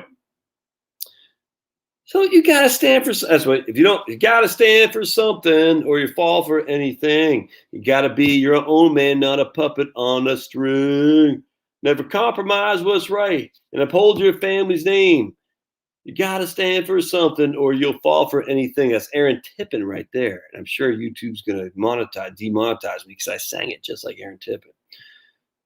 Yeah, right there. United, that's what is given free flights, several in June for those vaxxed. That's probably it. This is one big government public utility now. The government's going to say, all right, United, we will pay you because you're going to limit your flying to people who are vaxxed. And the United says, we can't get by. The government's going to say, no, that's fine. We're going to pay you for everything. It's no different than hospitals with COVID, man. No different. It's going to be the same thing. The government says, this is fascism 101. It's crazy. The government's going to pay United Airlines to only fly vaxxed people. And United says, well, we're going to have a lot of empty seats. And the government say, we'll make it up somehow. You see what I'm saying? We'll make it up. So we'll give away free flights to vaxxed people. And we will pay the fee for that. I mean, it's so obvious. And so, okay. So I'm basically doing the bidding. This is fascism 101. This is it's the hospitals with COVID. They get so much more money for working with a COVID patient than just someone with a severe flu. They have every incentive to make everybody COVID, which is why we know those PCR tests are freaking crazy. We know that they're not reliable, but the hospitals say, we'll use it. What else we got? And by the way, we get paid. Oh, man. Yep, saw that too. Which is another reason don't go to college. I'm telling you, man, my girls is one thing. Don't tell my wife this. I don't want my boys to go to college. I'll tell you that right now. No way. No way. I do worry. I was talking to a guy yesterday, and his daughter was raised by Christians, raised right, and went off to college, and is far left now. And I'm kind of seeing that in some regard in my own household, and not far left, and I'm not sure if it's just challenging parents just for the sake of challenging or being woke to what the teachers say is bad, and not hearing an alternative point of view that allows to sink in. And that's concerning to me. And the problem with boys is it's anti-boy. You see what I'm saying? It's anti all boys, not just white boys. It's anti any boy. And as such, the worst thing that can happen to a boy is he comes back basically castrated. What is it when they chop the dogs? You know what I'm talking about. Anyway, he comes back and he has no testosterone because he has been told that it's bad. And now you got to essentially be a male feminist. You can't have that. There's going to be a reckoning of our lack of testosterone in this country. And I think we're going to win. I mean, and I was thinking about this the other day. The idea of no testosterone men and women running a country our size, it's not going to, it's dead. Men are the guarantors of peace and safety. And women aren't going to do it. They just can't. It's impossible. Men do it, women don't. That's just a fact. And women and men without testosterone levels high enough won't do it either. And as such, they will be destroyed first by men with higher testosterone levels, Russia, China, the whole thing. And in America, unlike Europe, Europe is dead. I mean, we all got to acknowledge Europe is dead. But in America, we're not. And I think there is going to become a men are waking up. I think enough are to say, no, we played your game well. It's not even the feminism so much. It's the demasculination of man, the toxic masculinity crap. It's not just a feminist. That's an easy one, but it's just the entirety of it all. Not just say I'm a male feminist. It's college professors who've never done anything, never worked, never shoveled. They just go straight from high school to college, and it's a guy who just get their I tell you, another thing is there's too much money sloshing around. That your dad is who was I reading about the other day? Big hedge fund guy. His dad was like I don't know, an oral surgeon in Bethesda, Maryland, or something like that. I said, yeah, perfect example. Here's a guy that had all the right connections, and as long as he stays on the right side of his lane, he'll be fine. And that means he's got to just capitulate to keep with the system as it is, and the system that as it is great for him. But his walls are going to crumble around him, because you cannot have a society that's run by demasculated, is that what's called, men and women. You can't. It's going to be men with testosterone who lead and protect. That's all there is to it. And look, man, at the end of the day, we all know this. And as such, it's pretending that we're on par for, you got to look reality in the eye and say, the reality is there is going to come a reckoning, and the good guys will ultimately win, because they have to. There's no other way around it. If we don't, then we, like Harry says, we'll all be speaking Mandarin or Russian by men who have not lost all their testosterone. And I'm actually cautiously optimistic about that. I am. I think there's enough men, there's enough channels of people who see this, say, my boys aren't going that route. And so we're gonna have to have a come to Jesus moment with the better half to say, let's think twice about this, because those schools are not schools of education, of critical thinking and thought. It's not. Those schools are bad. They're bad places to go. It's gonna be crazy, man. All right. Yeah, right on. I saw that. It's gonna be an annual vax too. Yeah, you gotta get your boosters. Great for the big pharma. But remember, it's a free market for big pharma. Yeah, right there. Exactly. Pulverizer. Yep, exactly. I'm not getting another vaccine. Okay. Travis says, I've had one and that's it. I'm done. Yeah. Frank says, our country is Hey, was at a concert yesterday. Hardly any masks in Florida. All right. Well, who's playing there, James? That's cool. Good stuff.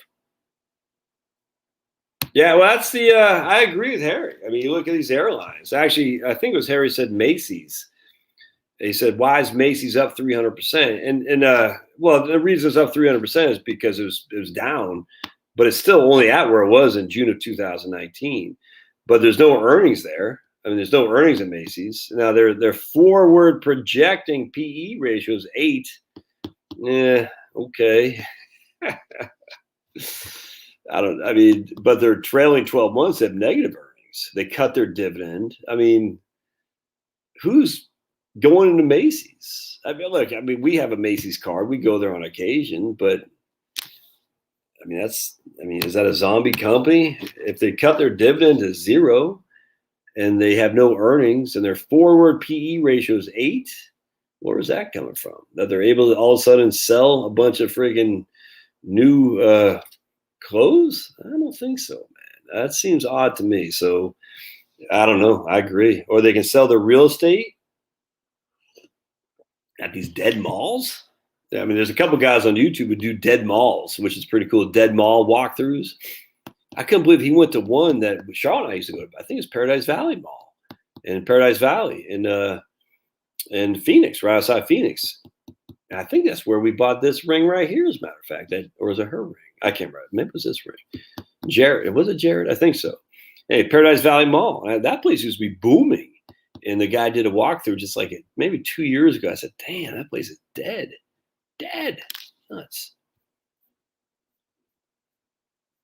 Hey, right on. Just got back from Michigan. Everyone's still in masks. Damn. Man, I don't get it. I don't get it. I heard that you can get black market vax.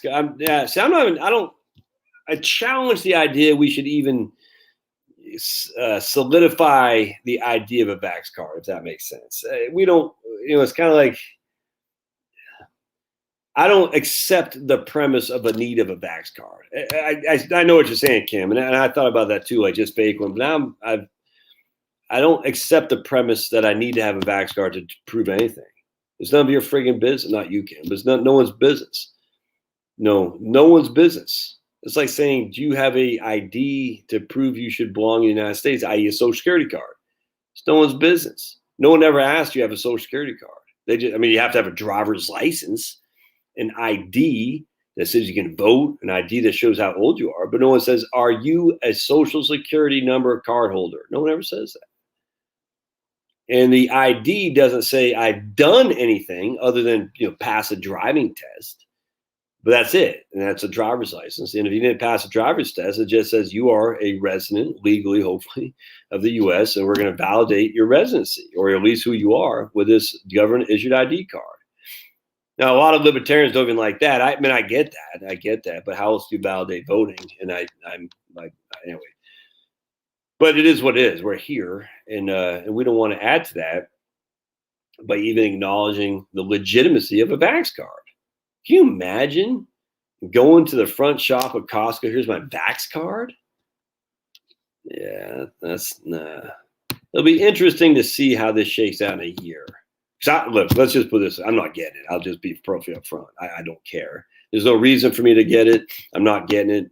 If I ultimately end up dying from the COVID, that's a risk I'll take. Just like every other risk I take. When I drive down the street, there's a risk I could die. I still drive. I'm just not worried about it. I'm not. If that bothers you, don't hug me. And I'm not doing this. I saw Meet Kevin the other day. He did some meeting with some people. I don't follow him that much, but I like Meet Kevin. I like his spunk. He was doing this, like, instead of handshaking. No, I'm not doing that. So if you ever see me in person, give me a hug, because I'm not freaking doing this. I'm not doing that. I'll probably do that, but not because I'm worried about COVID. I'm just not. If it gets me, it gets me. And if it takes me out, it takes me out. Well, welcome to the world of life, man. It's just not likely, and I'm willing to take that risk. I'm certainly not willing to take the risk of putting crap in my arm. That's for damn sure. I'll tell you that right now, where I got to keep going back for more. I need more. I need more. Screw that, man. The C is my favorite TSP. That's all there is to it. Love the C. Well, yeah, Biden's there by name only, but at the end of the day, he's still there. Has anyone used Vanguard's portfolio services? I've not been that impressed. Just had a conversation with someone about this today, as a matter of fact. Well, maybe we did that earlier about their life strategy. Yeah, they love international stuff, James. They've been, seeing, I 100% in that regard, Quincy, CNS. I agree. They love international, but they've been loving international for a long time. Sorry, I got a yawn. Over the long run, international does little. I 100%, I tend to agree with that 100%. Absolutely.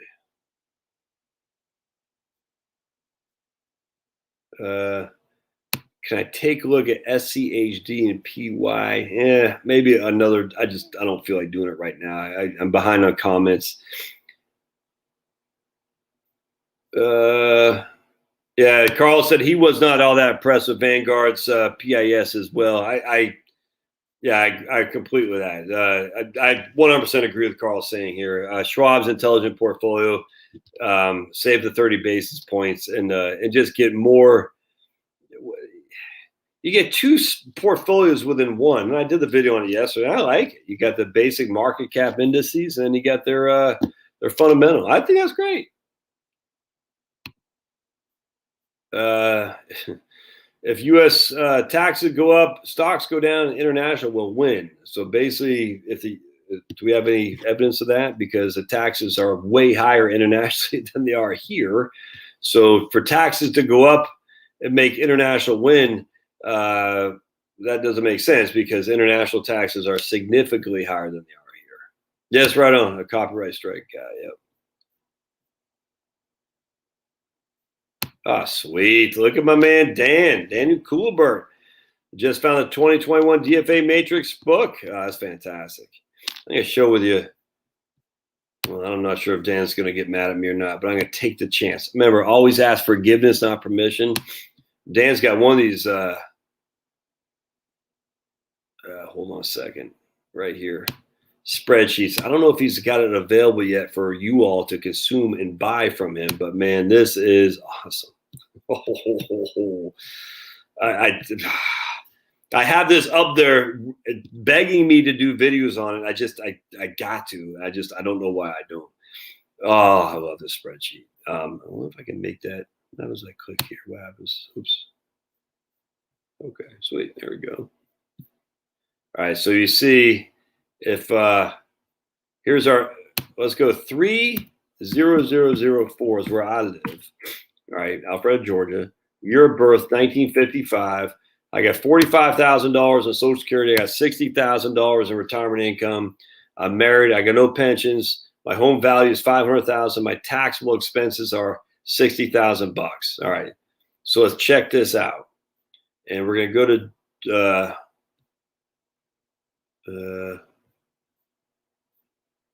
we're gonna go down to, where do we go down to? Hold on just a second. Where is Georgia? Let's see Georgia down here. I'm missing it. Georgia right there. Okay, cool. State taxes, nothing, honey, nothing. Look at that. Dan's stuff is spot on. It's better than Right Capital. Notice federal taxes all the same. State taxes, nothing. Percent property tax about 1%. I paid. What was I gonna say? 10,000. What did I say my home was? 500,000. Yeah. Why you gotta be paying $10,000 on my home value? Wait.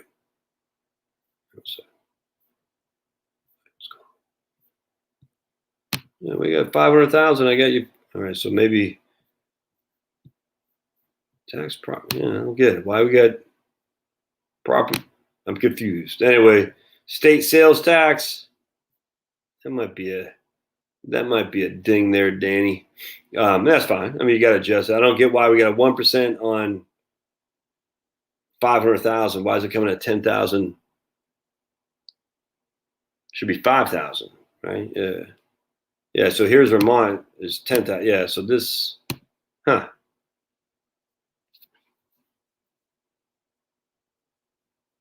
Yeah, I'm not sure what's going on here. So he has it right except for Georgia. Yeah, it should be right there. So why is he? That's weird, man. Why is he at 10,000 for Georgia? So it's right except for right there. I don't want to do anything, but do we have anything? Am I missing something here? I got 500. Yeah, that's right. So it seems like it's not picking up for Georgia for some reason. All right, hold on a second. Anyway, this is freaking awesome. There's so much stuff in here. My mind boggles. This right here is fantastic.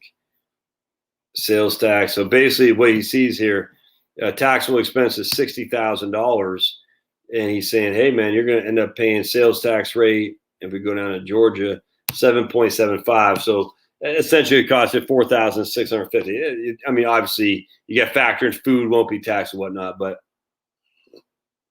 Well, wait, why is it moving? Is Dan changed it? Oh, looks like I changed it. It looks like he was changing on the fly. Oops. I'm sure Dan's not happy with me showing you all this, but anyway, so he's working on it. It's good stuff. He's working on it right here. He's got, oh, look at that. That's kind of creepy. He's in there right now. Dan's like, I just changed it right on, man. Well, now that doesn't look right, dude. Now it's $25,000. All right, so We'll let Dan. Yeah, but look, he's good. I mean, there's always going to be kinks in the armor, and then you fix it. No big deal. I mean, hell, Right Capital has some. Schwab. I did a video today on Social Security taxes, whatever it was, and it didn't work for me there either, and that's crazy. Anyway, so it's all good, man. This right here is fantastic. This is the best spreadsheet there is, other than his bucket spreadsheet, just because it gives you everything, man. Just everything you could possibly have. So let's say I was born in 1970. Well, I guess he's in here. I don't know if I should mess around with it. So let's not mess around anymore. We'll get off that. Anyway, that's good stuff. So Dan, is that available for purchase? If let's see, that people could buy that from you yet?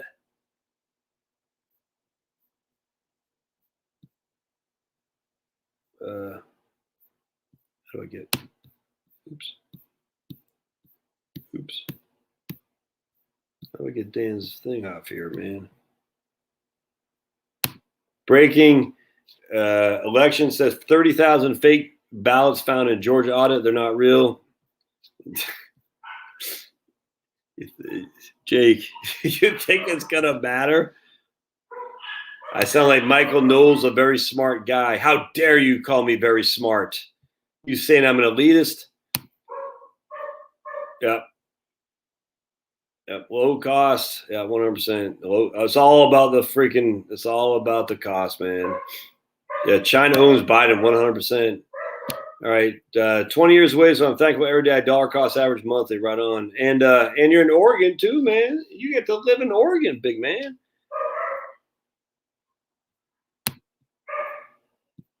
Yeah, we'll see how that shakes out.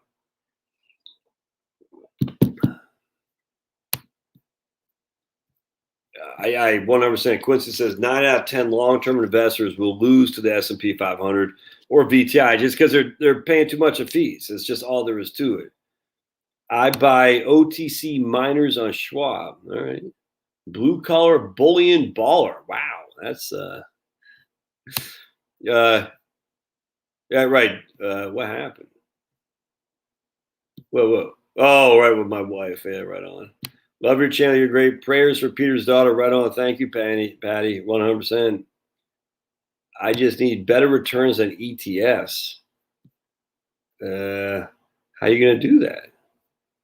I mean, the only way to get better returns than the markets is to open your own business, man. I mean, it's literally that simple. Or take it. I mean, I see, this is the thing, Jeremy, is like, you're investing in other people's businesses, other people's dreams. Well, why don't you invest in your own dream? Now, I don't know what it is. I'm not saying just quit your job and say, I want to be a comic book author. But I mean, at the end of the day, these businesses are where it was started, from scratch at some point, and now you're investing in them. So you want to do better than these companies. The way to do it is to start your own business. I'm telling you, a lot of businesses fail. A lot of them succeed and make bank. A lot of them do just fine. They might not succeed and make bank, but they get by, they pay their bills, and they do what they want to do. Anyway, you can't beat the ETFs. I mean, we're assuming ETFs and index funds. You know what I'm saying? I mean, you can if you take concentrated risk, but that's risk, which means you could get hammered too. I cannot stress this enough. Just look at growth stocks, large cap, I think small caps too, in 2001 and 2. 80% decline. Oof, you better be careful, man. I'm telling you, that's God has blessed us all. That's a nice thing, cute humor. God has blessed everybody by sending his son, Jesus Christ, to die on that cross. And Jesus didn't say, whoa, you live in America, you're blessed. Jesus said, whoa, you live in India and you don't have a pot to pee in, you're still blessed because I died for you. And I think we in America forget that. I think we do fall, and me too. Man, I've been blessed to have, a good-looking wife. Well, you've been blessed to have an ugly wife. I've been blessed to have, freaking my health. Well, you've been blessed not to have your health. We've all been blessed. It's just, we who have things are still focused. Look, I'm saying myself. I'm not blaming others. I'm saying on the right here. And God says, right, this ain't nothing. I laugh at your plans. I laugh at your wishes for silliness on earth. But it's tough not to get caught up in it. I'm telling you, man. It's tough because you're like, man, I tell you, I always think kind of like we take the best of the older generation and the best of the newer generation. Like, for instance, all right, we love the ICE, internal combustion engine, right? Now, the ICE allowed us to go out in the suburbs and sit in a freaking traffic for an hour a day each way. I mean, that's a fact. The ICE and highways and roads allowed that to happen. The ICE is still a good thing. The car, your ability to move around, but somehow we've made it where it serves a master that is no longer us anymore, and that's not good. So, can we use some of the benefits of today with today's technology, and maybe go back a little bit in time to do some living like we used to do, except with modern amenities and modern technology, if that makes sense? And you can. It's tough because it's scary. Like what, drink, I don't know. I mean, drink your own cow's milk that's not pasteurized. Yeah. I mean, yes. Not go to work every day and put on a monkey suit. Yeah. Just put your blue jeans on and go out there and raise some chickens. Go homeschool your kids. I mean, I'm not saying you gotta be a homesteader. I'm just saying at the end of the day, we have some modern stuff that's wonderful, but a lot of the modern stuff we use it for not wonderful results.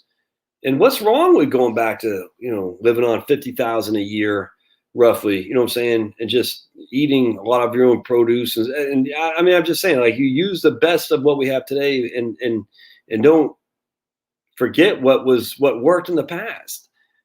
Because a lot of what worked, what we're trying to make work now isn't working, man. It's just not. I'm sorry. It's just not. When you have these army people, you have people, we just know it's just not working.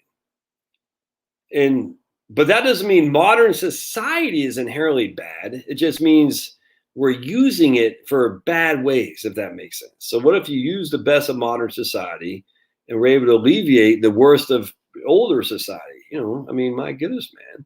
Yeah, we had a lot of stuff that, we have used penicillin, you know what I'm saying? I mean, we have antibiotics. Yeah, we have lots of different things that we can do now that would have been a hugely indoor plumbing, for heaven's sake, electricity.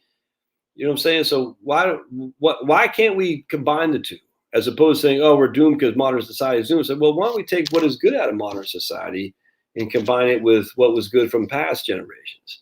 I was talking to a couple today, and they're moving to a place in Idaho from California, small town, 4,000 people or so, but they got a local hospital there. They're not going to get open heart surgery there, but there's, a hospital.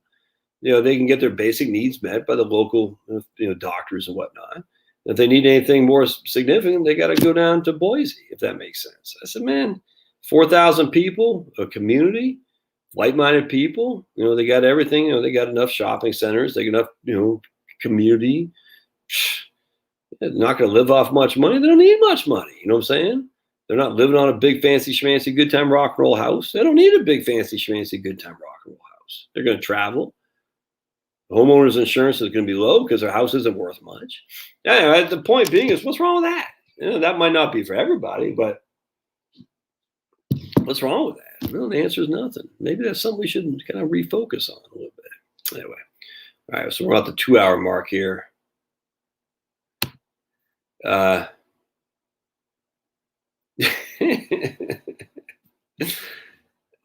even gonna read that, but OnlyFans for you, Carl. You go, man. You go.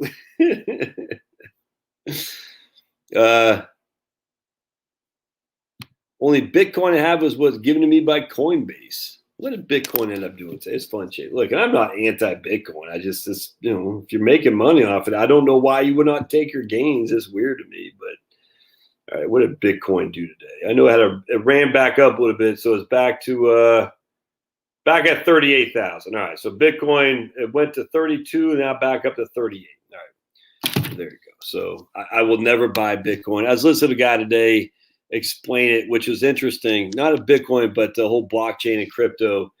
What's his name? I forgot his name. And it was a good explanation.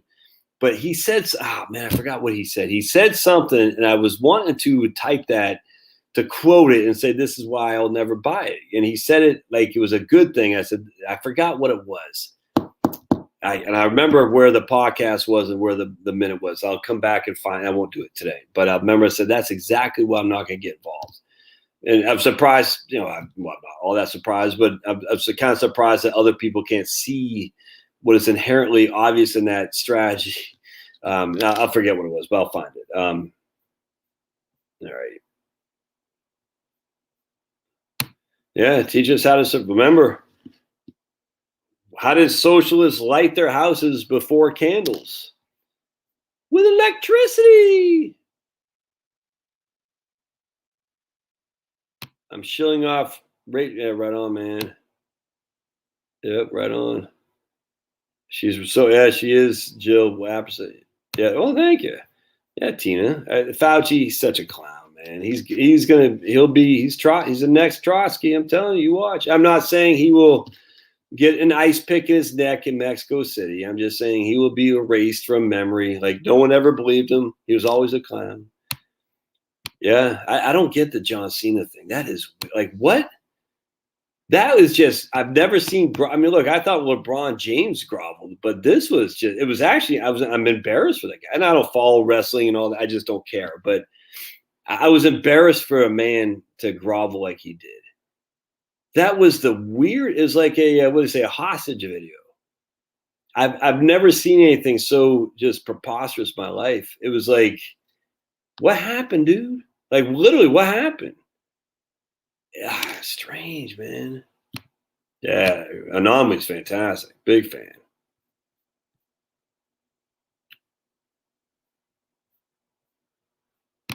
How do you lean when your clients are debating work and learn, help plan for long-term care for society, retire early, but risk going broke if they need long-term care?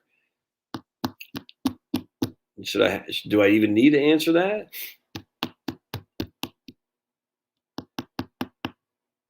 What do you all think? Answer this question, my man, Boat6868. So his concern is, I imagine it's his wife. She's concerned, you got to keep working, Boatman, because we might need long-term care. Haven't you heard all the studies? Haven't you read all the, oh my goodness, haven't you heard all the panic versus deciding to retire early, but risk going broke because they need long-term care? All right, so what do you all say about that? Because that's a good question.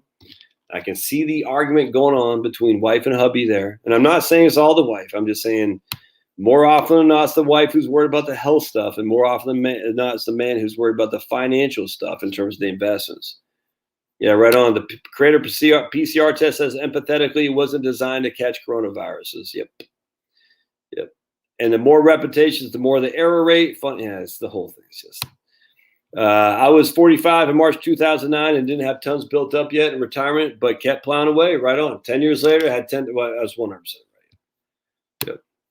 Me too, except for the last year, man. In fact, if Trump did not have that last year, he would have been above Reagan, which makes this lady mad at me. She's mad at me, man. No, not mad at me in a good way. She's not mad at me, but she did. Look, that last year pisses me off.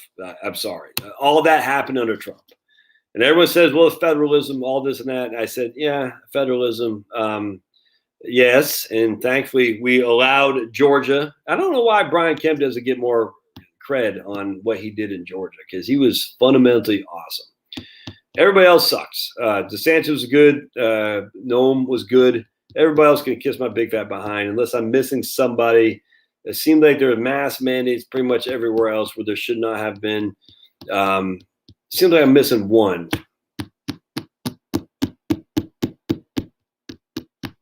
Did Polis in Colorado, I know he's a Dem, did he have mask mandates? He seemed somewhat on point for a little bit, and then I'm sure he went off the rails because he's a big lip, but he seemed like he was somewhat on point, Polis did. And the initial part of it. So DeSantis, Kristi Noem, and Kemp.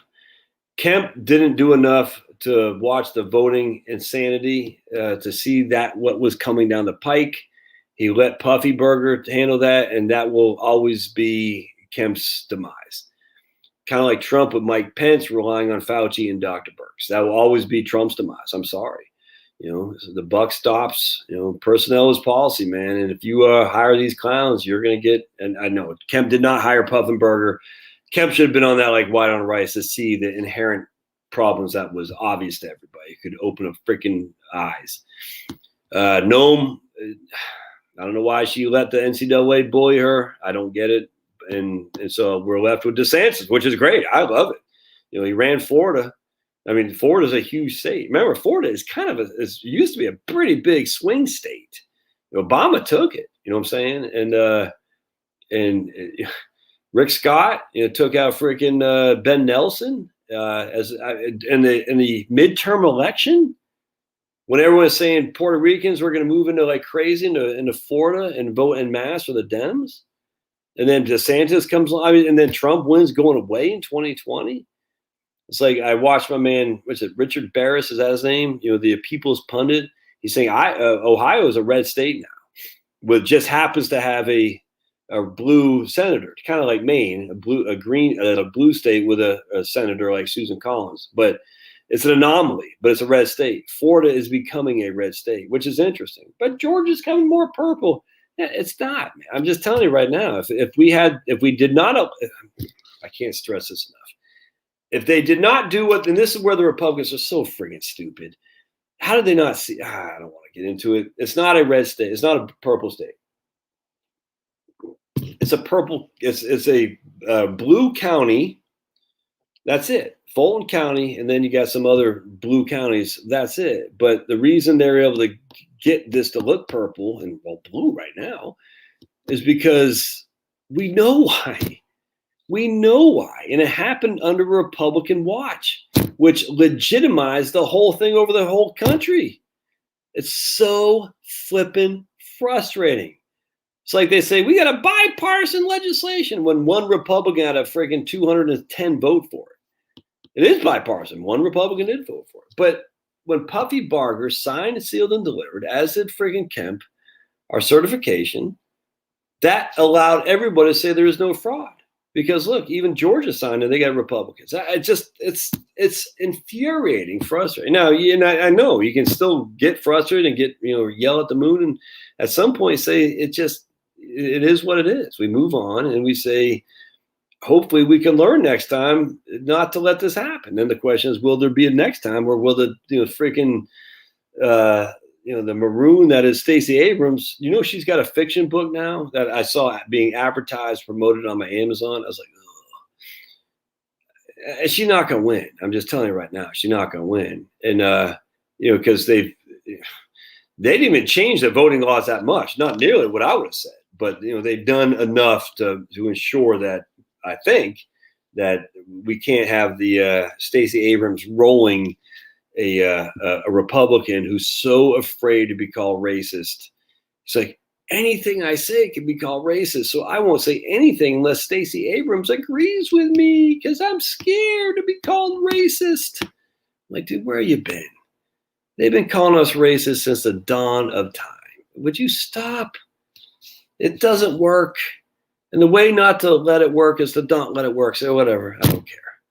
It's like, look, are you a pedo? No. All right, if someone calls you a pedo, do you like, oh my goodness, these are going to call me a pedo? You say, whatever, I don't care.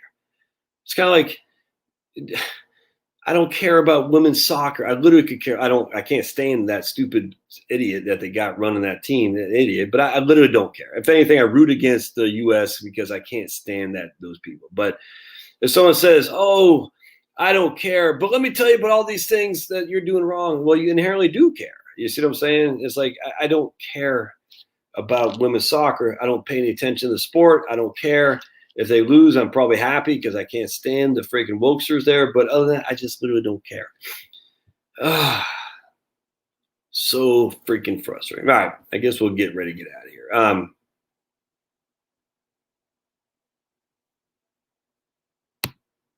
Yeah, Ron, I don't know what it was, but much obliged, Tom.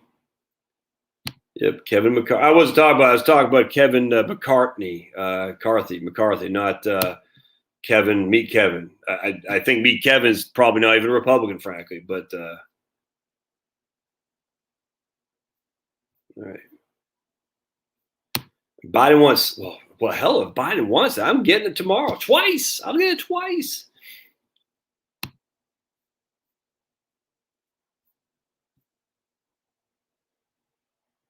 Yeah, right here. My cousin, raised in a great family, went to Pitt. Now she's very progressive, and all the BML rallies and Asian hate rallies. Yeah, man. Maryland's got a lottery. Yeah. Jake says he got testosterone to spare. Right. Well, we're gonna need some, man. I tell you. Lee University up here in Cleveland, Texas. Gonna take my kid up there to see that. Go scout out that school. My grandson is going to Christian University in Texas, East Texas Baptist. And don't forget Laterno University in Texas, a big engineering school. Laterno University, huge, like one of the top engineering schools, my understanding, in the U.S. It's Christian. Laterno University. No, I'm not a fan of MGTOW at all, man.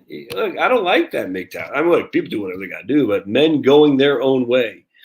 First time I saw some guy post that on, I thought he was like African. It sounded like an African name. So, oh, he must be from Africa because he called himself like MGTOW Mike or something like that. I said, yeah, don't be Mig, dude. Women are wonderful. Wonderful. I'm telling you. They're not, anyway. Trade school is awesome. My son is learning programming robotics for industrial companies. That's fantastic. Learning programming robotics for industrial companies. I can see my kids doing that too, Rebecca. That's fantastic. No way. Today in Pittsburgh, 100 men, doctors, hospital workers were kneeling for men guarding their own walls. MGTOW, exactly. And don't forget the one up in Virginia. I'm drawing a blank. What is called? Patrick Henry University. Yeah. All right, my friends, I'm gonna get out of here. I appreciate y'all being here.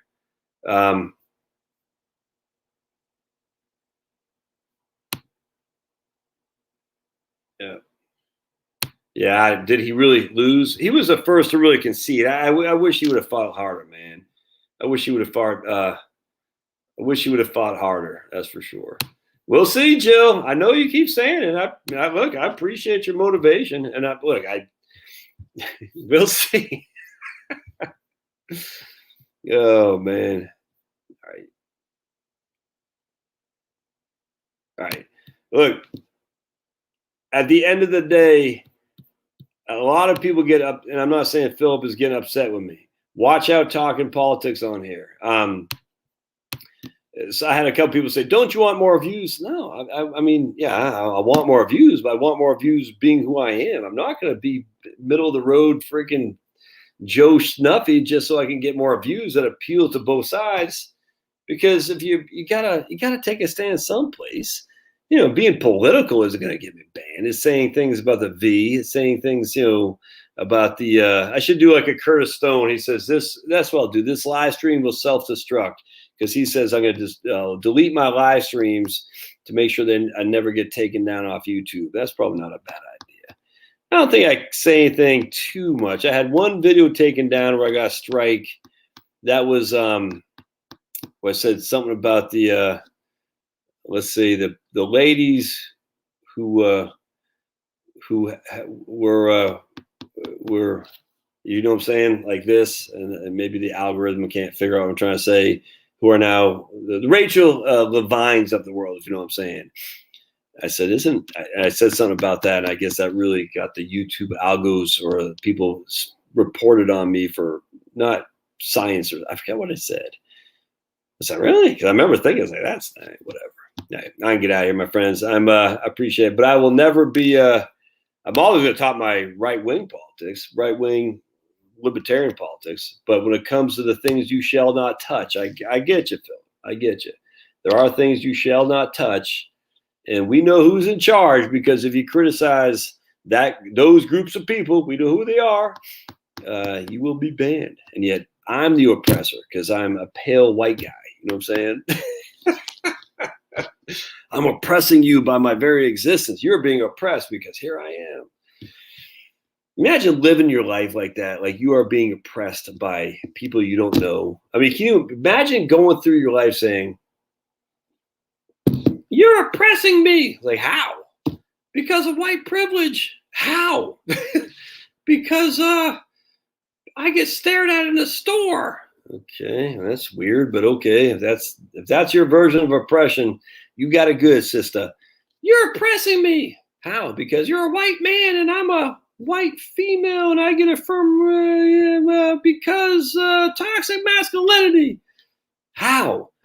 Because we couldn't vote until 1919. Okay, it's 2021, sister. Yeah, okay. Yeah, well, you're still oppressing me. Makes me feel good about myself. You're oppressing me for being Christian. How? Because you're forcing your beliefs on me. Because I read this book? Yes, you're Bible thumping me. When's the last time anyone ever came up to you and said, read my book or else you'll be expelled from school? But when's the last time someone said, read my book, Robin DiAngelo, about all kinds of things or else you'll be expelled from school? Yeah, it's still oppressing me. Why? Because it makes me feel good about myself to say you're oppressing me. If I say you're oppressing me, I don't have to take responsibility for my own actions. Yeah. We're going to have a casual divorce here. You do your thing. Whatever you are, I'll do my thing. And I think my side will win because we're having children. And we're not saying to our children that they are evil for existing. We're saying we're all made in God's image. Do your own thing, but you have a responsibility as a man. And you got to take care of your brothers and sisters and your moms and your dads, but you got to look out for your moms and your wives and take care of them, protect them first and foremost. And at the end of the day, you respect your mom, you respect your wife. You see what I'm saying? As a young man, that's what you're trained to do. That's what you're supposed to do. And you go towards the fire because that's what men do. And women do. I get it. When it comes to their children, no one's going to go towards the fire when it comes to their children. I grant you. But at the end of the day, there is something called masculinity, and it's needed. And we all know this. And it's coming back. It's going to make the great return because you can't have a society that's safe when there's no testosterone and masculinity. It will be overridden. Look, man, there's no debate about this. And our society has enough still toxic masculine people that aren't going to go down just like, oh, okay, I'm sorry, Fauci, I offended you. Oh, no, I'm sorry, Stacey Abrams. Yeah, that's not going to happen. Because it's America, man. The Scots-Irish came here. They didn't come here freaking just to pussy willow and say, I'm so worried I'm going to offend you. And they're still freaking running rampant in West Virginia all over Appalachia. These guys aren't woke. The friggin' French Canadians up in Maine, they're not woke. There's tons of people running around here, man. The Germans, the friggin' blacks who are friggin' literally the descendants of slaves. You think they're sitting there saying, oh my goodness. Some, I grant you, of all these people. The majority aren't because they know. And as such, it will come back. It's going to take time. It's going to be chaotic. It's going to be painful. I just say you remove yourself from these people, the people who are nuts, because, that could rub off on you. All right, we're going to get out. Last quote here. Anybody? Oh, thanks to you. Exactly. Same group preference. Thanks, James. Same group preference, man. Support the people who support your values 100%. I'm going to get out of there with that. James, as always, has a good quote to end. We'll see y'all. Thank you.